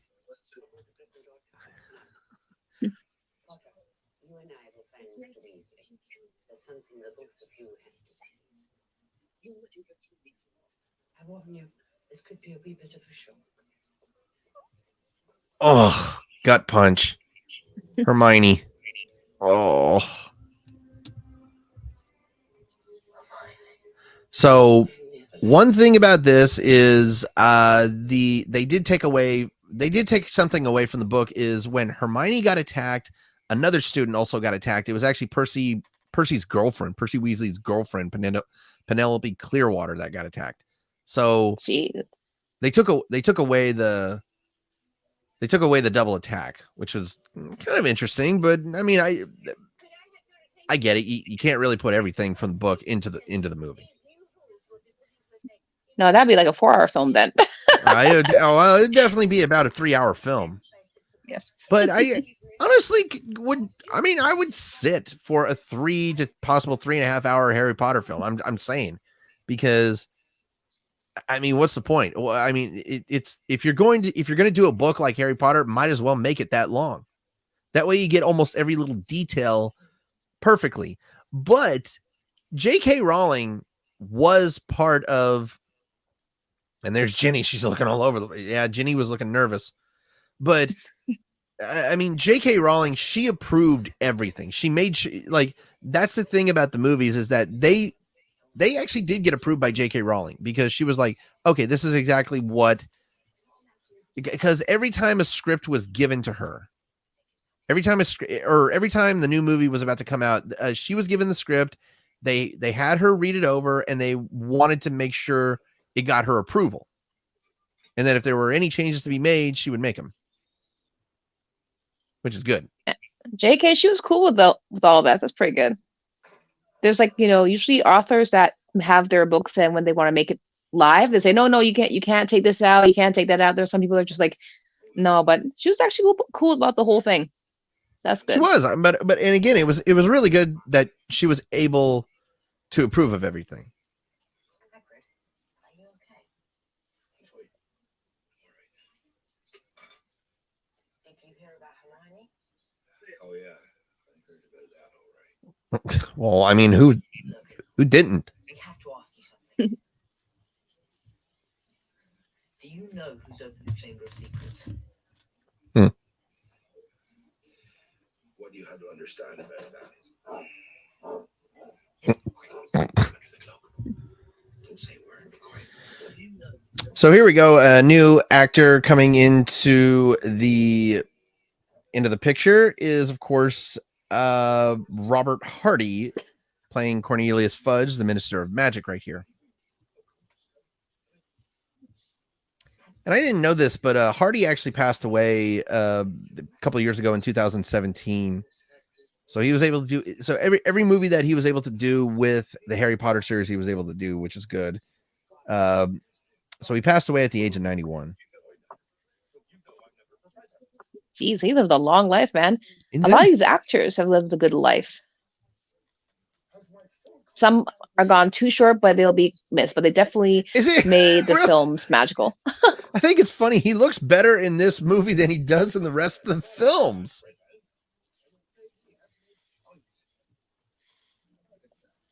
I like this line coming up here by Hagrid. What are you doing here?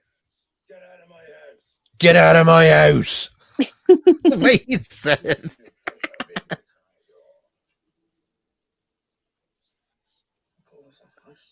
Jeez. Man, that is a house. And it's a damn good house, too. Yeah, exactly. Nothing wrong with that house. I don't know what you're talking about, dude. There's nothing wrong with that house.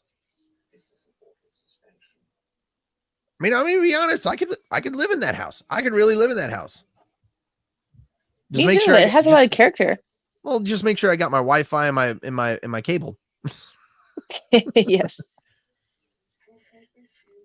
Because I think that would be really cool, like to have a house like where you have your kitchen and your bathroom. Well, first of all, if that house better have a bathroom in it, because I can't have a bathroom in the kitchen. That's just a no-go from me.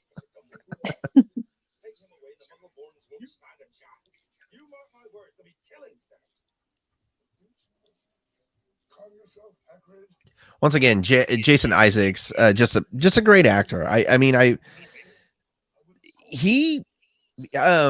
So one thing that he did mention in a commentary in one of the special the special features of the DVD of Harry Potter and the Chamber of Secrets was he said he tried to bully Tom Felton around.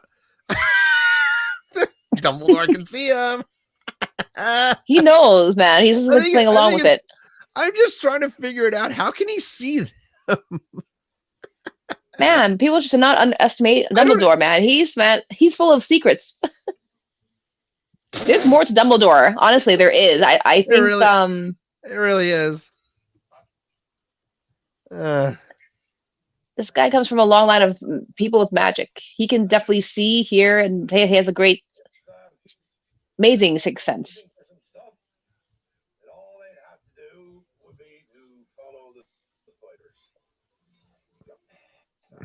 Follow the Follow the spiders. To hell spiders. with that. To hell with that. Oh, and someone will need to feed Fang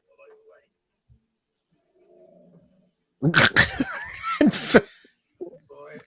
And Fang just growling over there. The dog is so cute. It's like, Oh good my boy. god! I wouldn't say cute. That dog just got a butt face. He just has that squishy face you just want to hold. But it's a boarhound. It's a boarhound. I mean, so Yes. you can't really expect it to have a pretty face. That's Oh, true, good yes. God! Ugh. If I saw that many spiders in my house, I'm burning my fucking house down. Okay, I will burn my fucking house down to the ground if there's that many spiders in my house.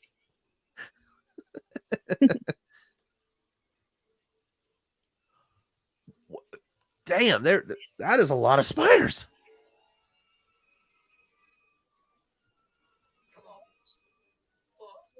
What?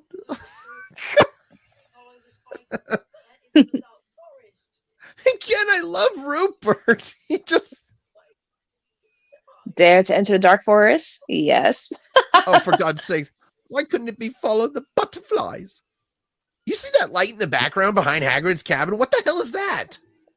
Oh, wait, never mind. I see it right there. There's a fire right there. Okay. Yeah. That makes it. Woo! Once again, another, like, they go to an actual forest, which is great. So it gives you that real good ambiance of being in the forest. And this is a good cinematography shot, man. Honestly, this is really cool. It really. Oh, so right here was a deleted scene that shot right there, where the car of, like Ron's car, actually was still there. So I kind of wish that they would have put that in, because that was in the book, and I think it was an extra 30 seconds of film. So I really don't like how they kind of took it out. It's just weird to me. Can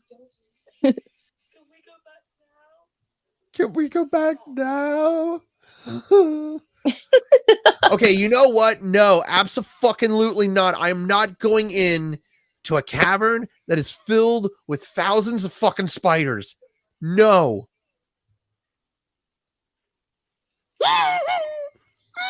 God. No. No. Just no. I can't do spiders, damn it. Out of everything that creeps me out, I can't do fucking spiders. I just can't. You basically just have to take a deep breath. Then you'll be fine. God. Just like breathe into a bag, like breathe in, breathe out, breathe in, breathe out.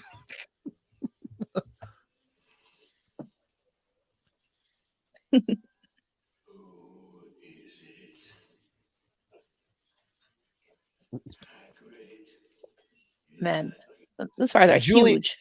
Julie, that, oh my God. Okay, if I was to ever see a spider this big, I would probably die. And I like how they're using an animatronic spider. They're actually using an animatronic spider, which is really great.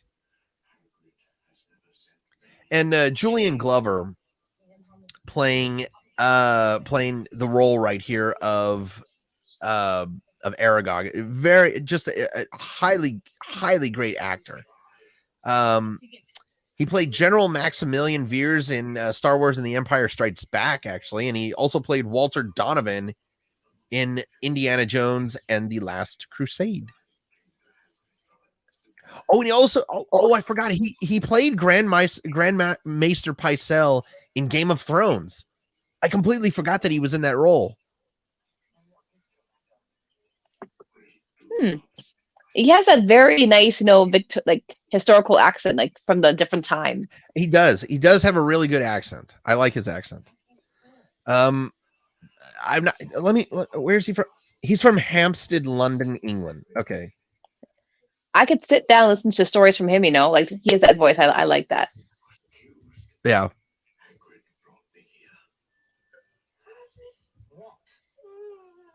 I'm gonna be honest. That would be me. That would exactly be my. Ah! Oh God. Ah! Twin up there, man. Oh my gosh. Oh God. Look at Rupert. He's just he's It's like, he is petrified with fear. like, can we go now?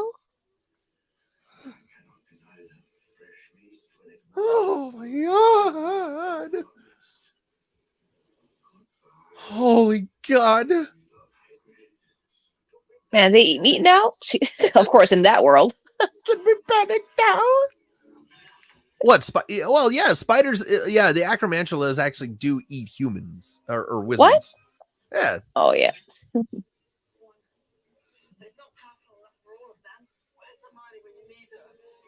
I don't even think Hermione could get out of this one. Nope. And look what comes to the rescue. It's the stinking car.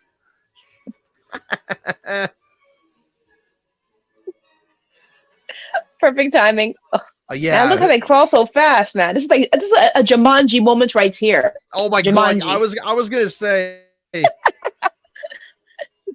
By the way, I love it when Rupert, when he's running to the car, he's like, I'm sorry, that would be me too. So apparently they shot every scene that Rupert and Daniel did in the car. They were, I think, they shot it all in the span of 1 month. Oh my! Oh, good God! Oh. Who? Nice save. Roya Exumate. Like that. Thanks for that. My favorite word is Expelliarmus. Oh my! Can we please drive? Drive! For the love of shit, drive! Why you? Thank you. Oh, what are you standing there for, man? Huh? They're standing there like, don't, Yeah, don't stare. Just keep going. I was gonna say, like, quit. Oh my God! It's like, look at him rush through. That's actually a really good cinematic shot right there of the forest just being filled of rushing spiders. That was such a good shot. Even though that there was CGI, it was still a good shot. My gosh. I still can't get over the fact, though, that Christian Coulson, who was 23 at the time, playing Tom Riddle, David Yates said he was too old at 29. And I'm just like, seriously? I mean, that's just weird. By the way, here's a fun fact for you. Eddie Redmayne was up for the role of Tom Riddle. And really? I could have seen him do that for sure. And well, I mean, he wouldn't be able to play it because, then how do you explain Newt Scamander? Okay, that's true. I'm on Ron's side. I would kill Hagrid too if he sent me in there. I swear, if Hagrid ever gets out of Azkaban, I'll kill him. We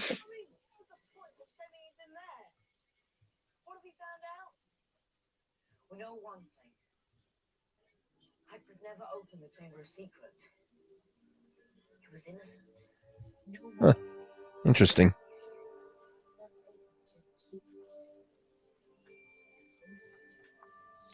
And I also think I finally figured out a way for us to actually do a Patreon account where we can actually show us reacting to the movie, and we can also record we can also record the audio as well. So there's that. That's perfect. Right? That is fantastic. Okay. I've never used Patreon before, so Well, here's the thing for everybody out there wondering if we are going to get a Patreon account. So we're not going to get a Patreon account for a while. We kind of want to build up. We want to build the podcast up just a little bit more. I think once we reach 500 subscribers, I think we will do a Patreon account For where sure. where people will be able to see our reactions. Yes. You get to see how I would laugh and smile. And do funny moments watching these movies. Exactly. I think by that time, Inika will also have a laptop and a Blue Yeti mic. Yep. That's true, yes.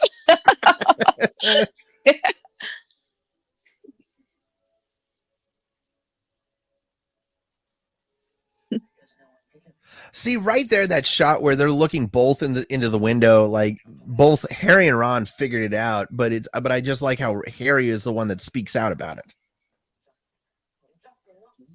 It's very interesting. Well, no, I mean that's the thing is that you're how is a ghost going to get killed again?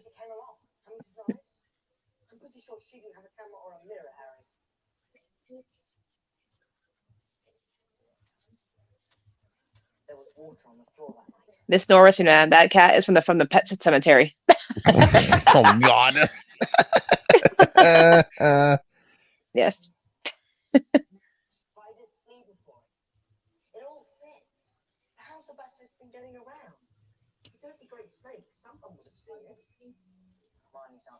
I was going to say Hermione was on it.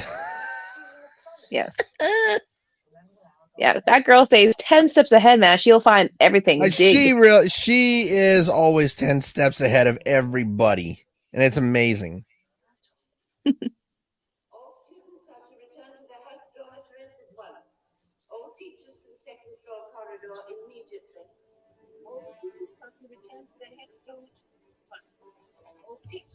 I would. There's a Warwick Davis right there behind you, right there. That's the first time we actually see Warwick Davis in this movie. I find that really weird. That's the first and only time we actually saw. Like the first time we ever see him in the movie. Oh, I hate you.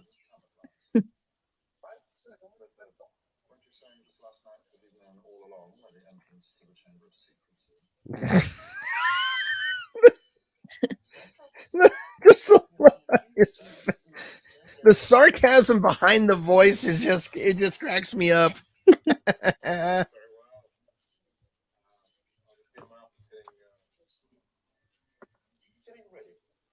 Yes, you're a legend. Fuck off. God. Gut punch to Ron. Ugh. That's gotta feel so horrible. Knowing that your sister is. Whoa. By the way, I almost forgot to mention this. So Warwick Davis is also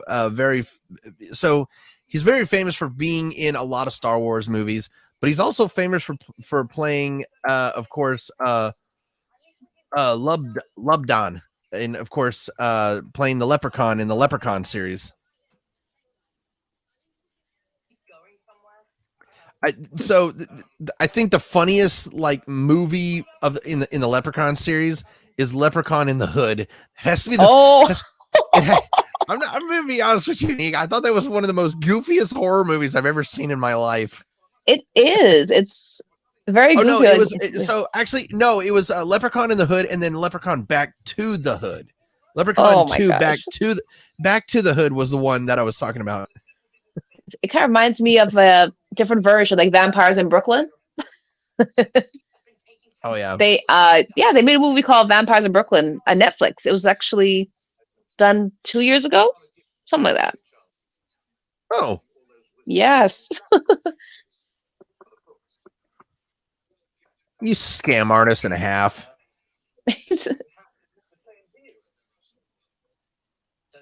What?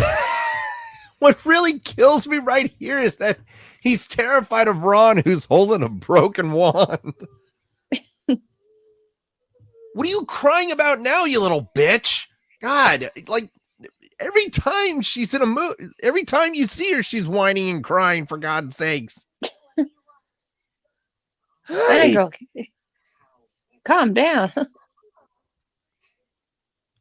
So, by the way, so Gilderoy Lockhart was a Ravenclaw. Finally found that out. He was a Ravenclaw. Ravenclaw? Mm-hmm. I did not know that. I thought it was a Gryffindor. He looks like a Gryffindor.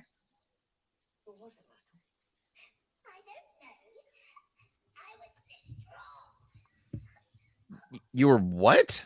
Did she say distraught or distraught? I don't know what the hell she just said.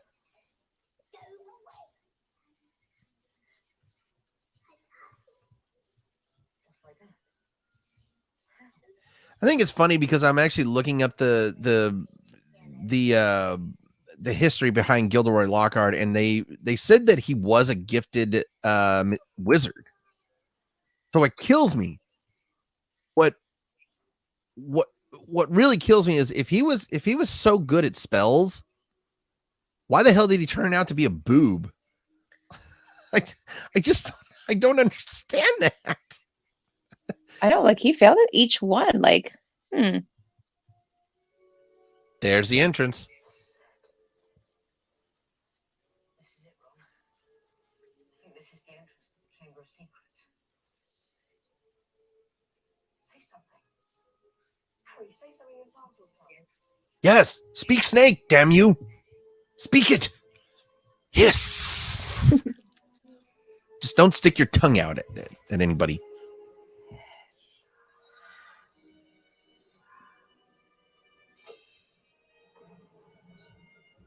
Once again, the sets that they make for the movie are absolutely. I really did like this set that they made because most of the sets of the interior of the castle of Hogwarts were actually built sets. So I did like that, but I also liked how they did go to castles and film certain places, because you can tell when they're at a castle or when they're actually on just a set. And this is definitely a really good makeshift or very well built set.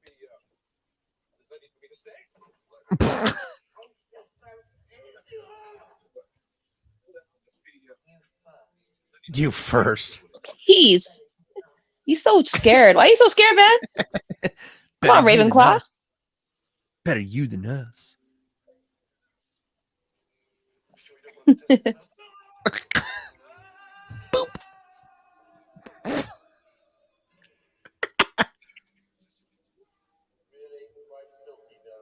Oh, for God's sake. It's really quite filthy down here.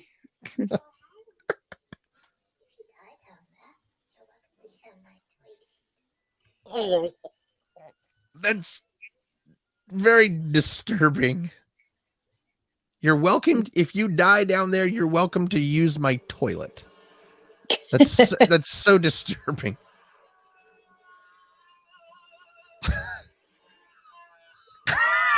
the way he screams.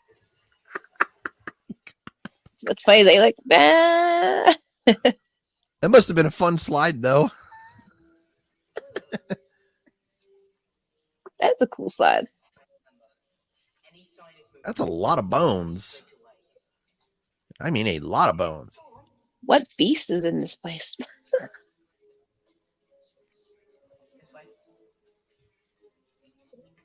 Whoa, check out the snake skin. What's this?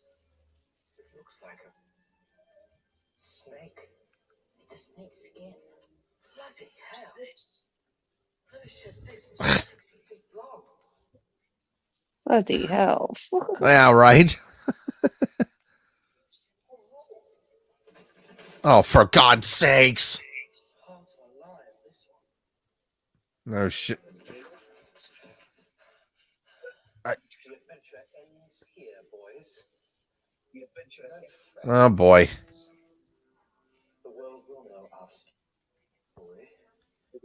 Now, what kills me is why both of them are worried. He's holding a broken wand. What do you have to be worried about?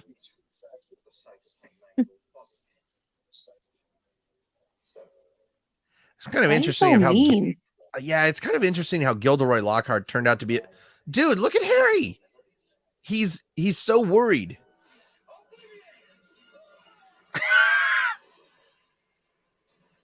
Serves you right.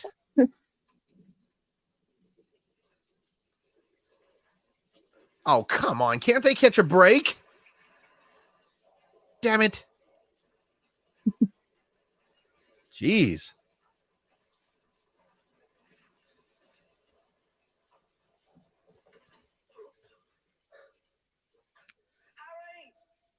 Yeesh. That was definitely interesting. Big old rock slide.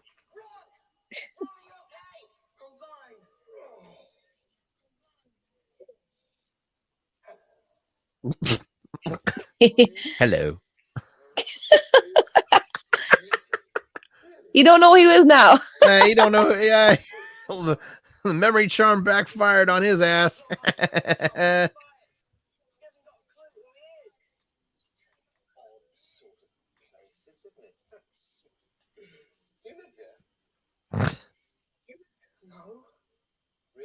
Oh, oh, ow.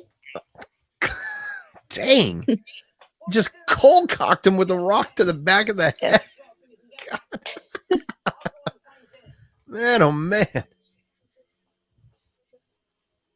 So Gilderoy Lockhart did appear in the Harry Potter books one more time. He actually appeared in, of course, the Goblet of Fire, which the thing about the Goblet of Fire is they did not film one scene with Saint Mungo's, and I always thought it was weird because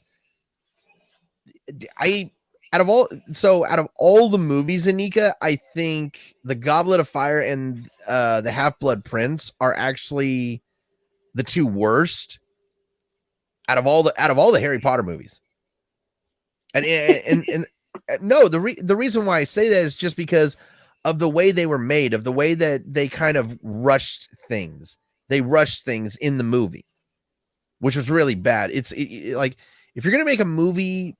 Like if you're gonna make a Harry Potter movie, you cannot rush anything. You can't rush any of the littlest, simplest details, and that's why I actually really love the Chamber of Secrets and the Sorcerer's Stone, is because I feel like 2.5 hours to 2 hours and 40 minutes is a perfect time for a Harry Potter movie because you get every little bit of detail in there. And first of all, that the Chamber of Secrets set right there, that is a great set they made. I mean, The detail of the snakes, I like that. Wake up. Please wake up. She won't wake. Voldemort. Oh God, does he actually have it? So I just noticed that he still has his prefect badge on, but he also has. Oh, wait a minute. Okay, so it's the same uniform that he was wearing. Okay, never mind. I think it's funny how he's wearing the prefect badge, though. For God's sakes.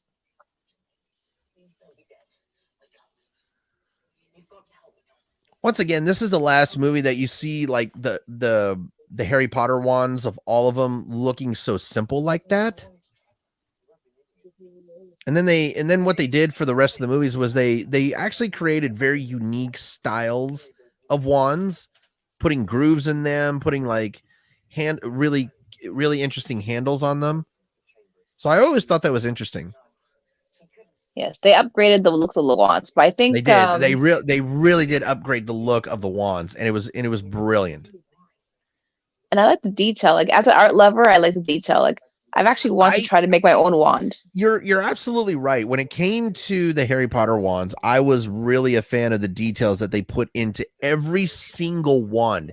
They put every single one of the wands that was used from Harry Potter and the Prisoner of Azkaban to the final movie. Every wand had certain details that got placed onto them, and That's perfect. That's I think that was the best part of the new wands that they gave him is every wand was unique. Every wand was designed with great details put into it.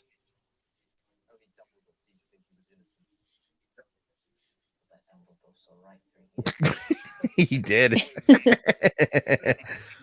just a smug little smile from Harry. That's always nice.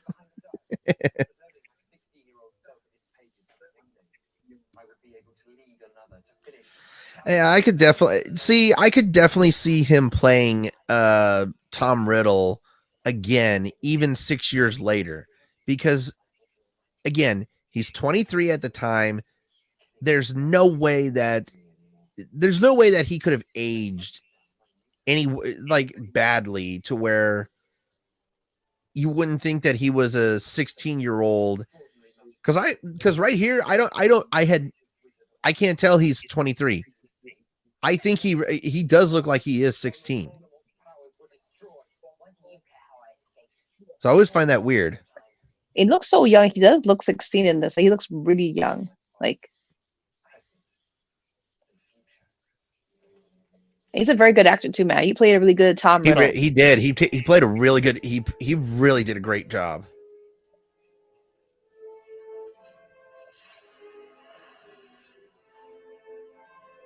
Man, see, that is wow. I am Lord Voldemort.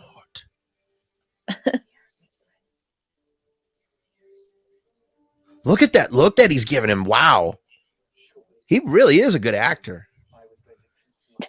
like just for one movie that he did, I mean, he really did a good job. You gotta give Christian Coulson a great deal of you gotta give him a great deal of appreciation, because one movie and that's it. Especially when he's looking deep in your eyes, like yeah. But like he knew that he had just like not that many lines. Hey, look, Phoenix to the rescue. Yes. Oh, that bird is beautiful. Now think about this. You think about if you actually had a phoenix as a pet, it would be kind of depressing because the phoenix would outlive you, because even if it dies, it comes back to life. I don't. That would be a bummer. That would be so bad.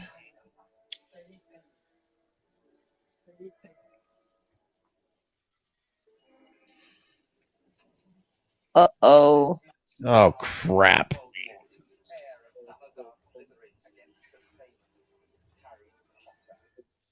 Gasp.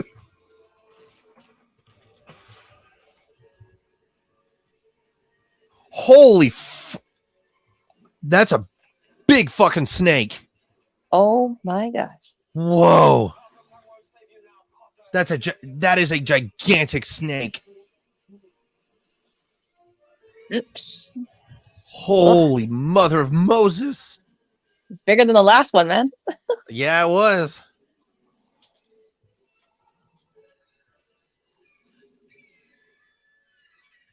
Phoenix to the rescue. Yes. I'm blind again. Yeah, blind the damn thing.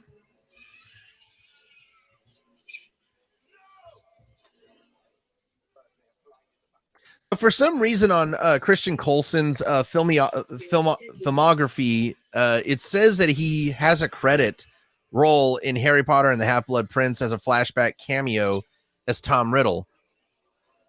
Oh, wait a minute, a flashback. Okay, a flashback cameo. Sorry. So they flash back to this movie. Never mind. Okay, I was beginning to think. Oh.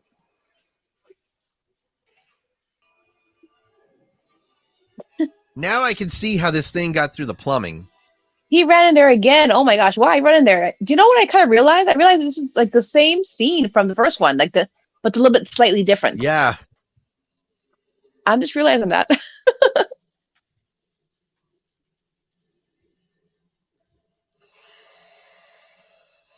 I don't care if that thing is, and there's an animatronic right there. That is that is such a brilliant animatronic basilisk. My God. Some fangs. And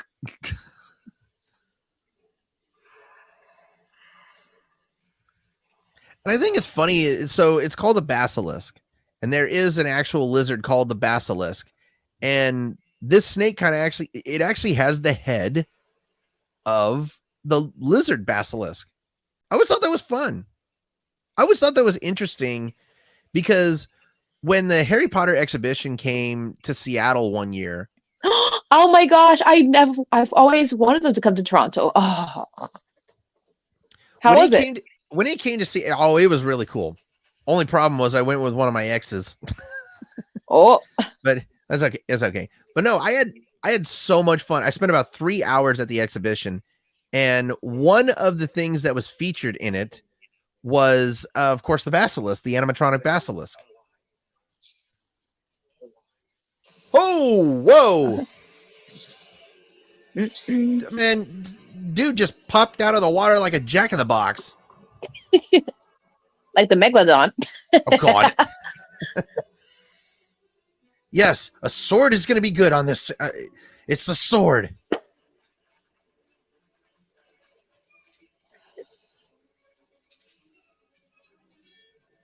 So I think you can actually buy a replica of this sword, I think, for like $250, which is absolutely, yeah, like, I get that there's collectors out there.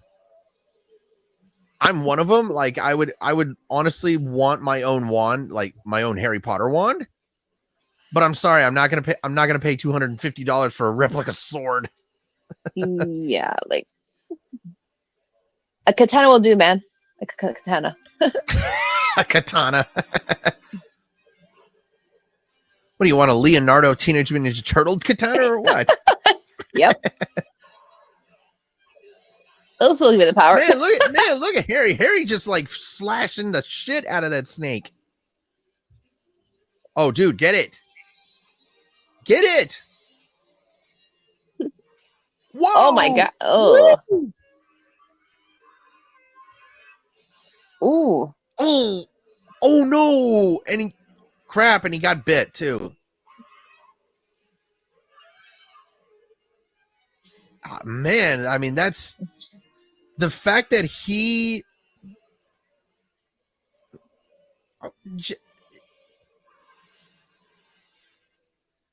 took you long enough to die, you slithery bastard.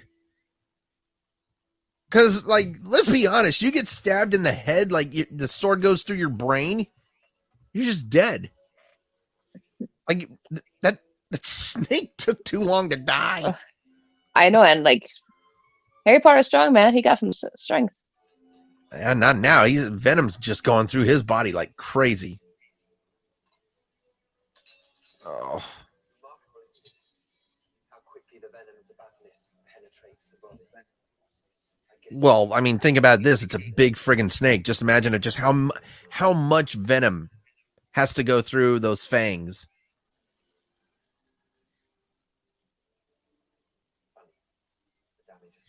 Once again, can we please give Christian Coulson a great deal of admiration because of the role that he played, because he is such a brilliant actor. Oh, here we go.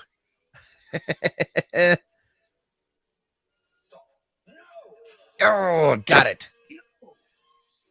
One Horcrux down. Oh, you got him right there, man. Yep, one Horcrux down, 6 to go. Oh my god. 5 to go, excuse me. Whoa. Ooh.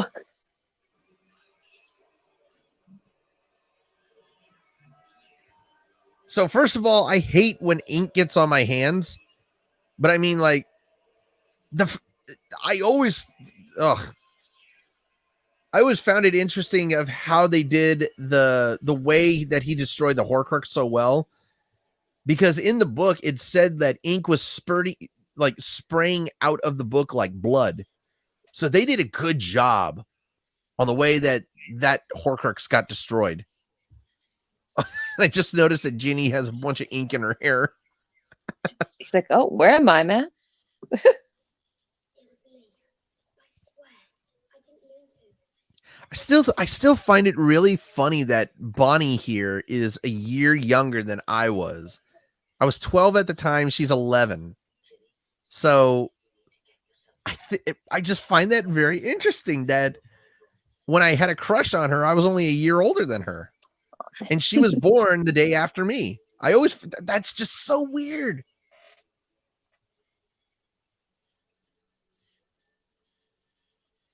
Once again, another animatronic right here with the Phoenix. This is a beautiful moment. It really is. Yep. Basilisk venom only has one antidote. Phoenix tears. Yes.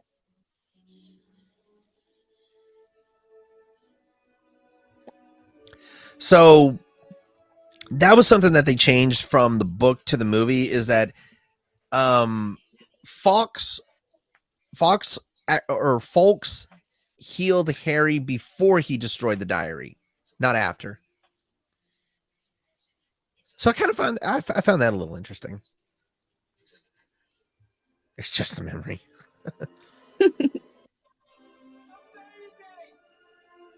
The strong bird, man. Oh, just like, for crap's sakes, God.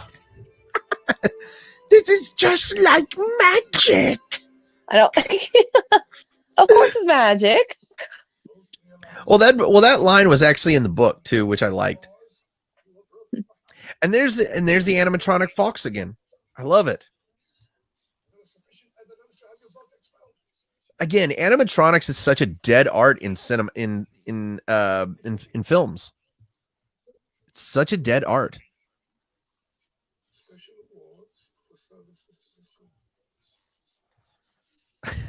Oh wow. Oh, Dumbledore. He's very scared though. He's like, oh yeah, they were terrified. So another thing that Dumbledore did say in the book, when he said that they would get a special award to services to the school, was they also receive 200 points apiece for Gryffindor, which would win them the House Cup for the second year in a row.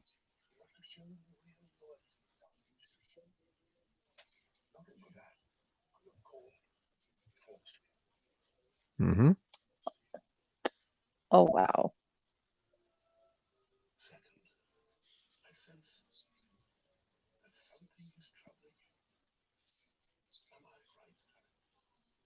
Mm-hmm.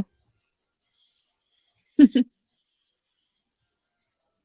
so I couldn't help but notice certain things. You know what's interesting? Rupert Grint's daughter, his name is Wednesday. I just Really? noticed this. I just noticed this on. I just went on their profile and I was just like, oh wow, Wednesday. That's too cool. That's too cool. My gosh.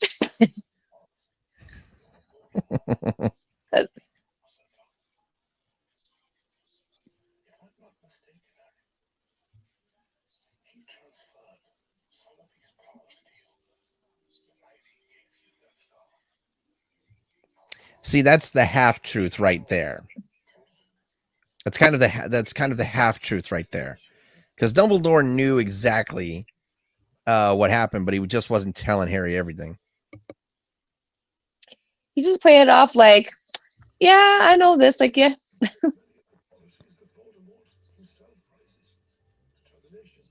He knows everything, man. Like, he can see. Mm-hmm. A certain disregard for the rules.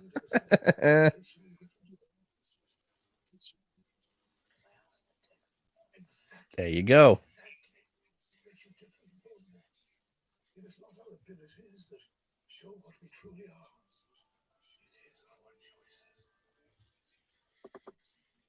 There you go.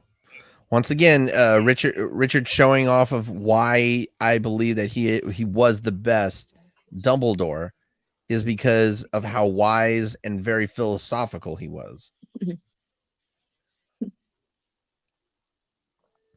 Godric Gryffindor. That is the highest honor, man. That's amazing. Mm-hmm. Keeping the sword. Actually, I don't know if you know this, but did you know that Rupert Grint was in the Cabinet of Curiosities? And guess what episode it was about? Dreams in the Witch House. Oh my God. Yes. So all you Potter fans, if you haven't seen Cabinet of Curiosities, check it out.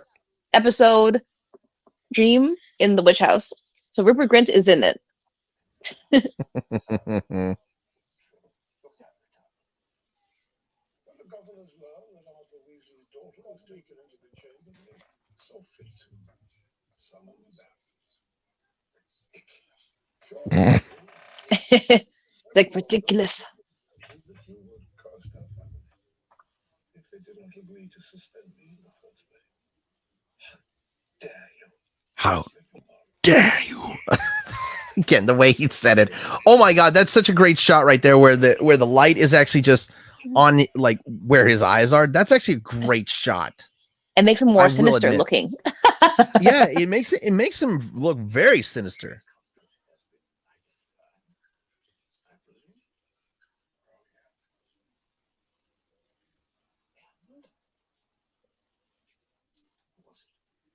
You know damn well who it was, you slimy little coward.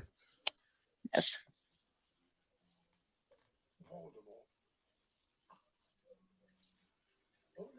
Only thing about the movies that I don't understand is whenever someone said Voldemort's name, they actually flinched. So no, like that's exactly what they say in the books, is that they flinch whenever they hear the name. There's Dobby. He's like, Harry, now tell him. He's like, Harry, book him, put two and two together, please.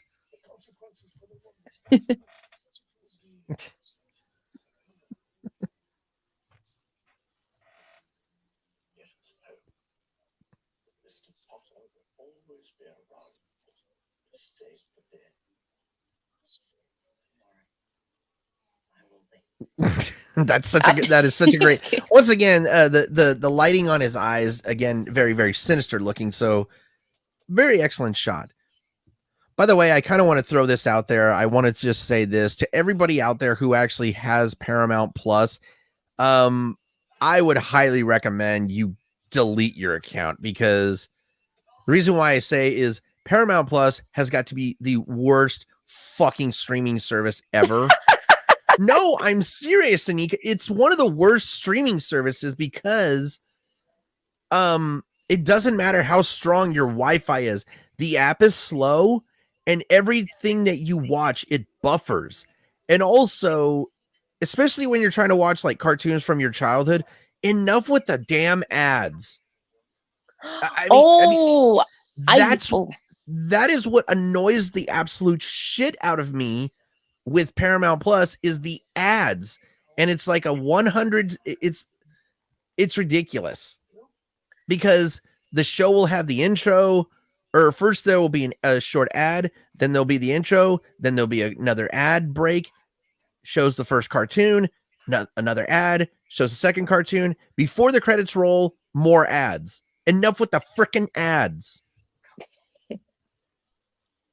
All I can say is just kiss my ass, Paramount Plus. I remember when I first subscribed to them many years ago. Oh, Isaac. There was just pure TV series, but then I guess they started to add more as the months went by. But yeah. It's like the older TV series I was not quite into. I was like, nah. Dobby's free. Just lift up his. That smile is priceless, man. Exactly. Now listen very carefully what Lucius Malfoy says here in a second. Listen. He said Avada. He was planning on killing Harry. Oh my gosh. So that was the first time the Avada Kedavra curse was even mentioned, which is really interesting. Because I don't know, when was Harry Potter and the Goblet of Fire? Oh wait, no. The Harry Potter and the Goblet of Fire, the book had already been released. Okay, I remember that. So that's how they knew it. Just don't try to save my life again.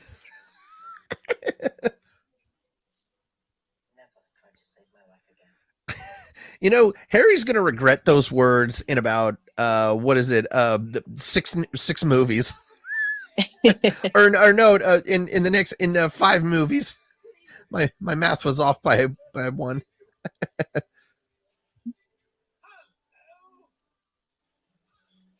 I was just very disappointed that John Cleese did not return for another Harry Potter movie. I was very disappointed because I really, really wanted Nearly Headless Nick played a big role. And of course, one of the things about this movie that was not played was the Death Day party. And I always thought that was weird because they never really played the the awkwardness. Jeez. Man, why don't I hug Rod for, man? Give him some love. I thought it was funny because they in the anniversary show on HBO Max, Rupert and Emma said that their kiss in the final movie was one of the most awkward scenes that they ever did together because they've been working for so long and they never thought of each other like romantically, and it was just more brother and sister, and they said it was highly uncomfortable to do the scene. I remember that moment there. They were like so hesitant, and then finally when they did, people were just like applauding them. I'm like, oh my gosh. Yeah. But I mean, I think they did the scene where they kissed. I think they did it. I think about 17 times before they were finally. Oh my gosh. Yeah.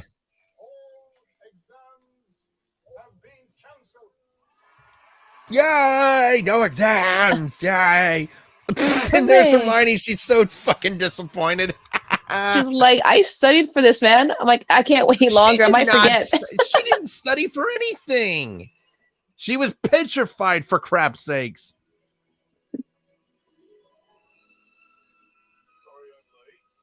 Yay! Hagrid's back! Oh god, he's back! He's back! Uncle Hagrid. Oh god, Uncle Hagrid. He's gonna be Uncle Hagrid to me, man.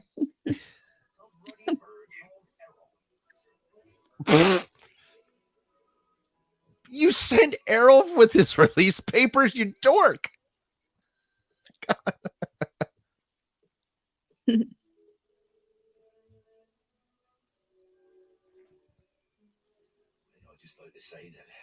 This is always like, so the first movie and this movie, I mean, just the ending scenes, it does make you tear up, not just because of the music, but also because of the moment itself. Of course, when Harry basically cleared Hagrid and Dumbledore, but mainly oh my god, Hagrid, here it is. man. Here's this still hits me hard. Yeah, that really hit me hard. That and I'm actually starting to tear up right now because oh no, the reason why I'm tearing up right now is because as a Harry Potter fan, I grew up watching Robbie Coltrane play Hagrid, and right there, that line always hits me hard. It gets me. There's no Hogwarts without you, Hagrid, and that always. I'm sorry. Like it hits me hard because knowing that Robbie's not here anymore, and again, Harry Potter was such a huge part of my childhood, and that line, it just there's certain lines in movies where it hits you hard, and that one did it. Yes, and I definitely get what you're feeling for that, because honestly, if Hagrid was not in this movie, there'd be no Hogwarts. You know, definitely he was Hogwarts. Like, he definitely brought the spirit of Hogwarts. He really was, and it wasn't just like Hagrid's just so well known because. And I love how this movie ends. I really do. And there you saw Maggie. She's even starting to tear up a bit. Because he'll always be forever in our hearts. That's the important thing. Always. Like I said, this was the absolute perfect ending to this movie. And look at this, like just the it just panning out to see. To the entire castle. Just yes. I mean, again, the endings to the first movie and the second one is just perfect. And So beautiful too. Up in the sky.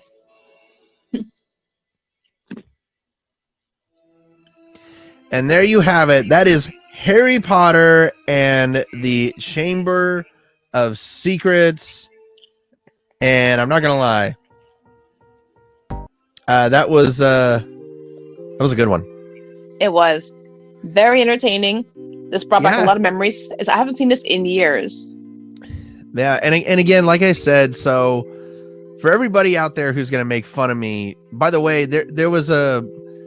So I completely forgot there was an end of credits scene to this movie, and I'm just watching it right now, and it's Diagon Alley, and Gilderoy Lockhart has a new book. It's called Who Am I? Oh, oh my gosh. Oh man, but yeah, for everybody out there who made fun of me or who I don't know, like, you know. So that line where it said, "There's no Hogwarts without you, Hagrid." Like, for everybody out there who is a huge Harry Potter fan, that line just hits you differently, and especially right now, knowing that Robbie passed away last year, or was it last year that he passed? I think it was last year that he passed away. I think so. Yes. By the way, I figured out who played young Hagrid. I just saw Martin Bayfield. Martin Bayfield, get this, is an English actor, broadcaster, and former rugby union player. Oh wow! That's hilarious, and he's 6'10". Oh, he's perfect then. Yeah, he was perfect for this role. But I don't know. I mean, man, I just. You know what? This was a movie series that I was looking so forward to doing, and I just, man, I cannot wait. So next week, everybody, is Harry Potter and the Prisoner of Azkaban. So yeah. We go back. Yep. So hold on a second. I want to look this up though. I want to make sure, because I'm very curious. I am very, very curious. Think I might have this.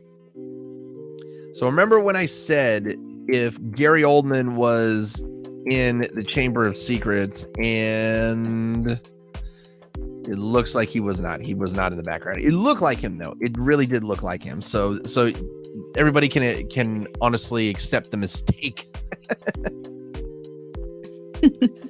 But anyway, it is time for me and Inika to give our rating, our review of Harry Potter and the Chamber of Secrets, and of course, to give our score. You guys know the drill. And here's the scoring system if you do not know. Any movie that we give that is 7 to 10 stars is a movie that we suggest that you can watch over and over again and not get tired of. Anything that's those 6, it's a good movie, but it just didn't meet standards. And anything that's 5 and below was just a bad movie and not worth watching again. So anyway, Inika, since I gave my review of Harry Potter and the Sorcerer's Stone or Philosopher's Stone last week and my score first, I think you should go first for this one. Thank you.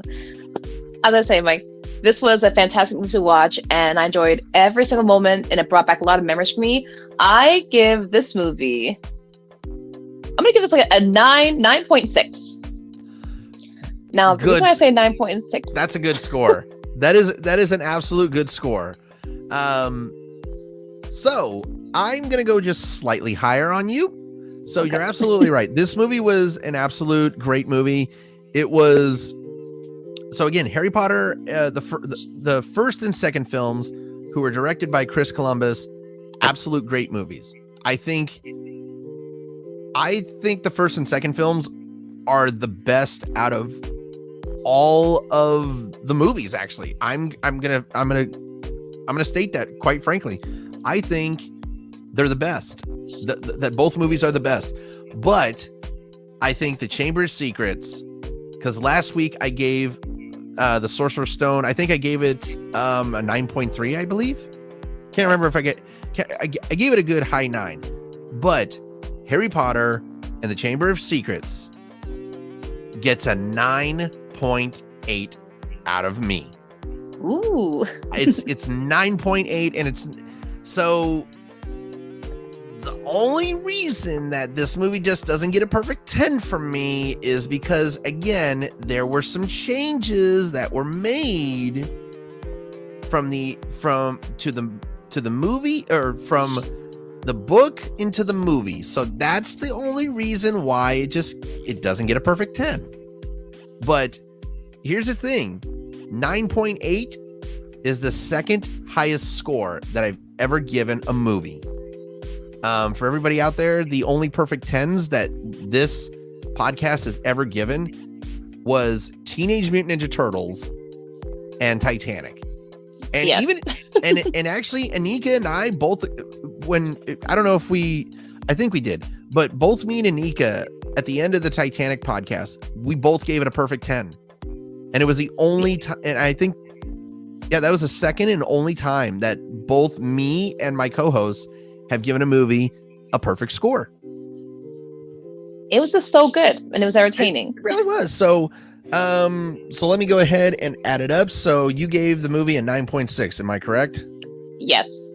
So 9.6 plus 9.8 and divide by 2. This movie gets a nice 9.7 out of 10. Woo! And that is absolutely brilliant. It's a good score.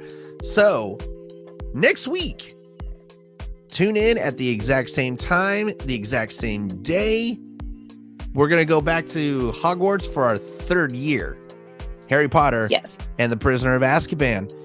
And Inika, like I said, we gave this movie a really good score. And guess what? We didn't have any issues. We had no issues. We told you guys that we would fix the issues, and we did fix them. So guess what? This is me and Inika. We are signing off. But before we sign off, guess what? That is a cut, wrap, and print.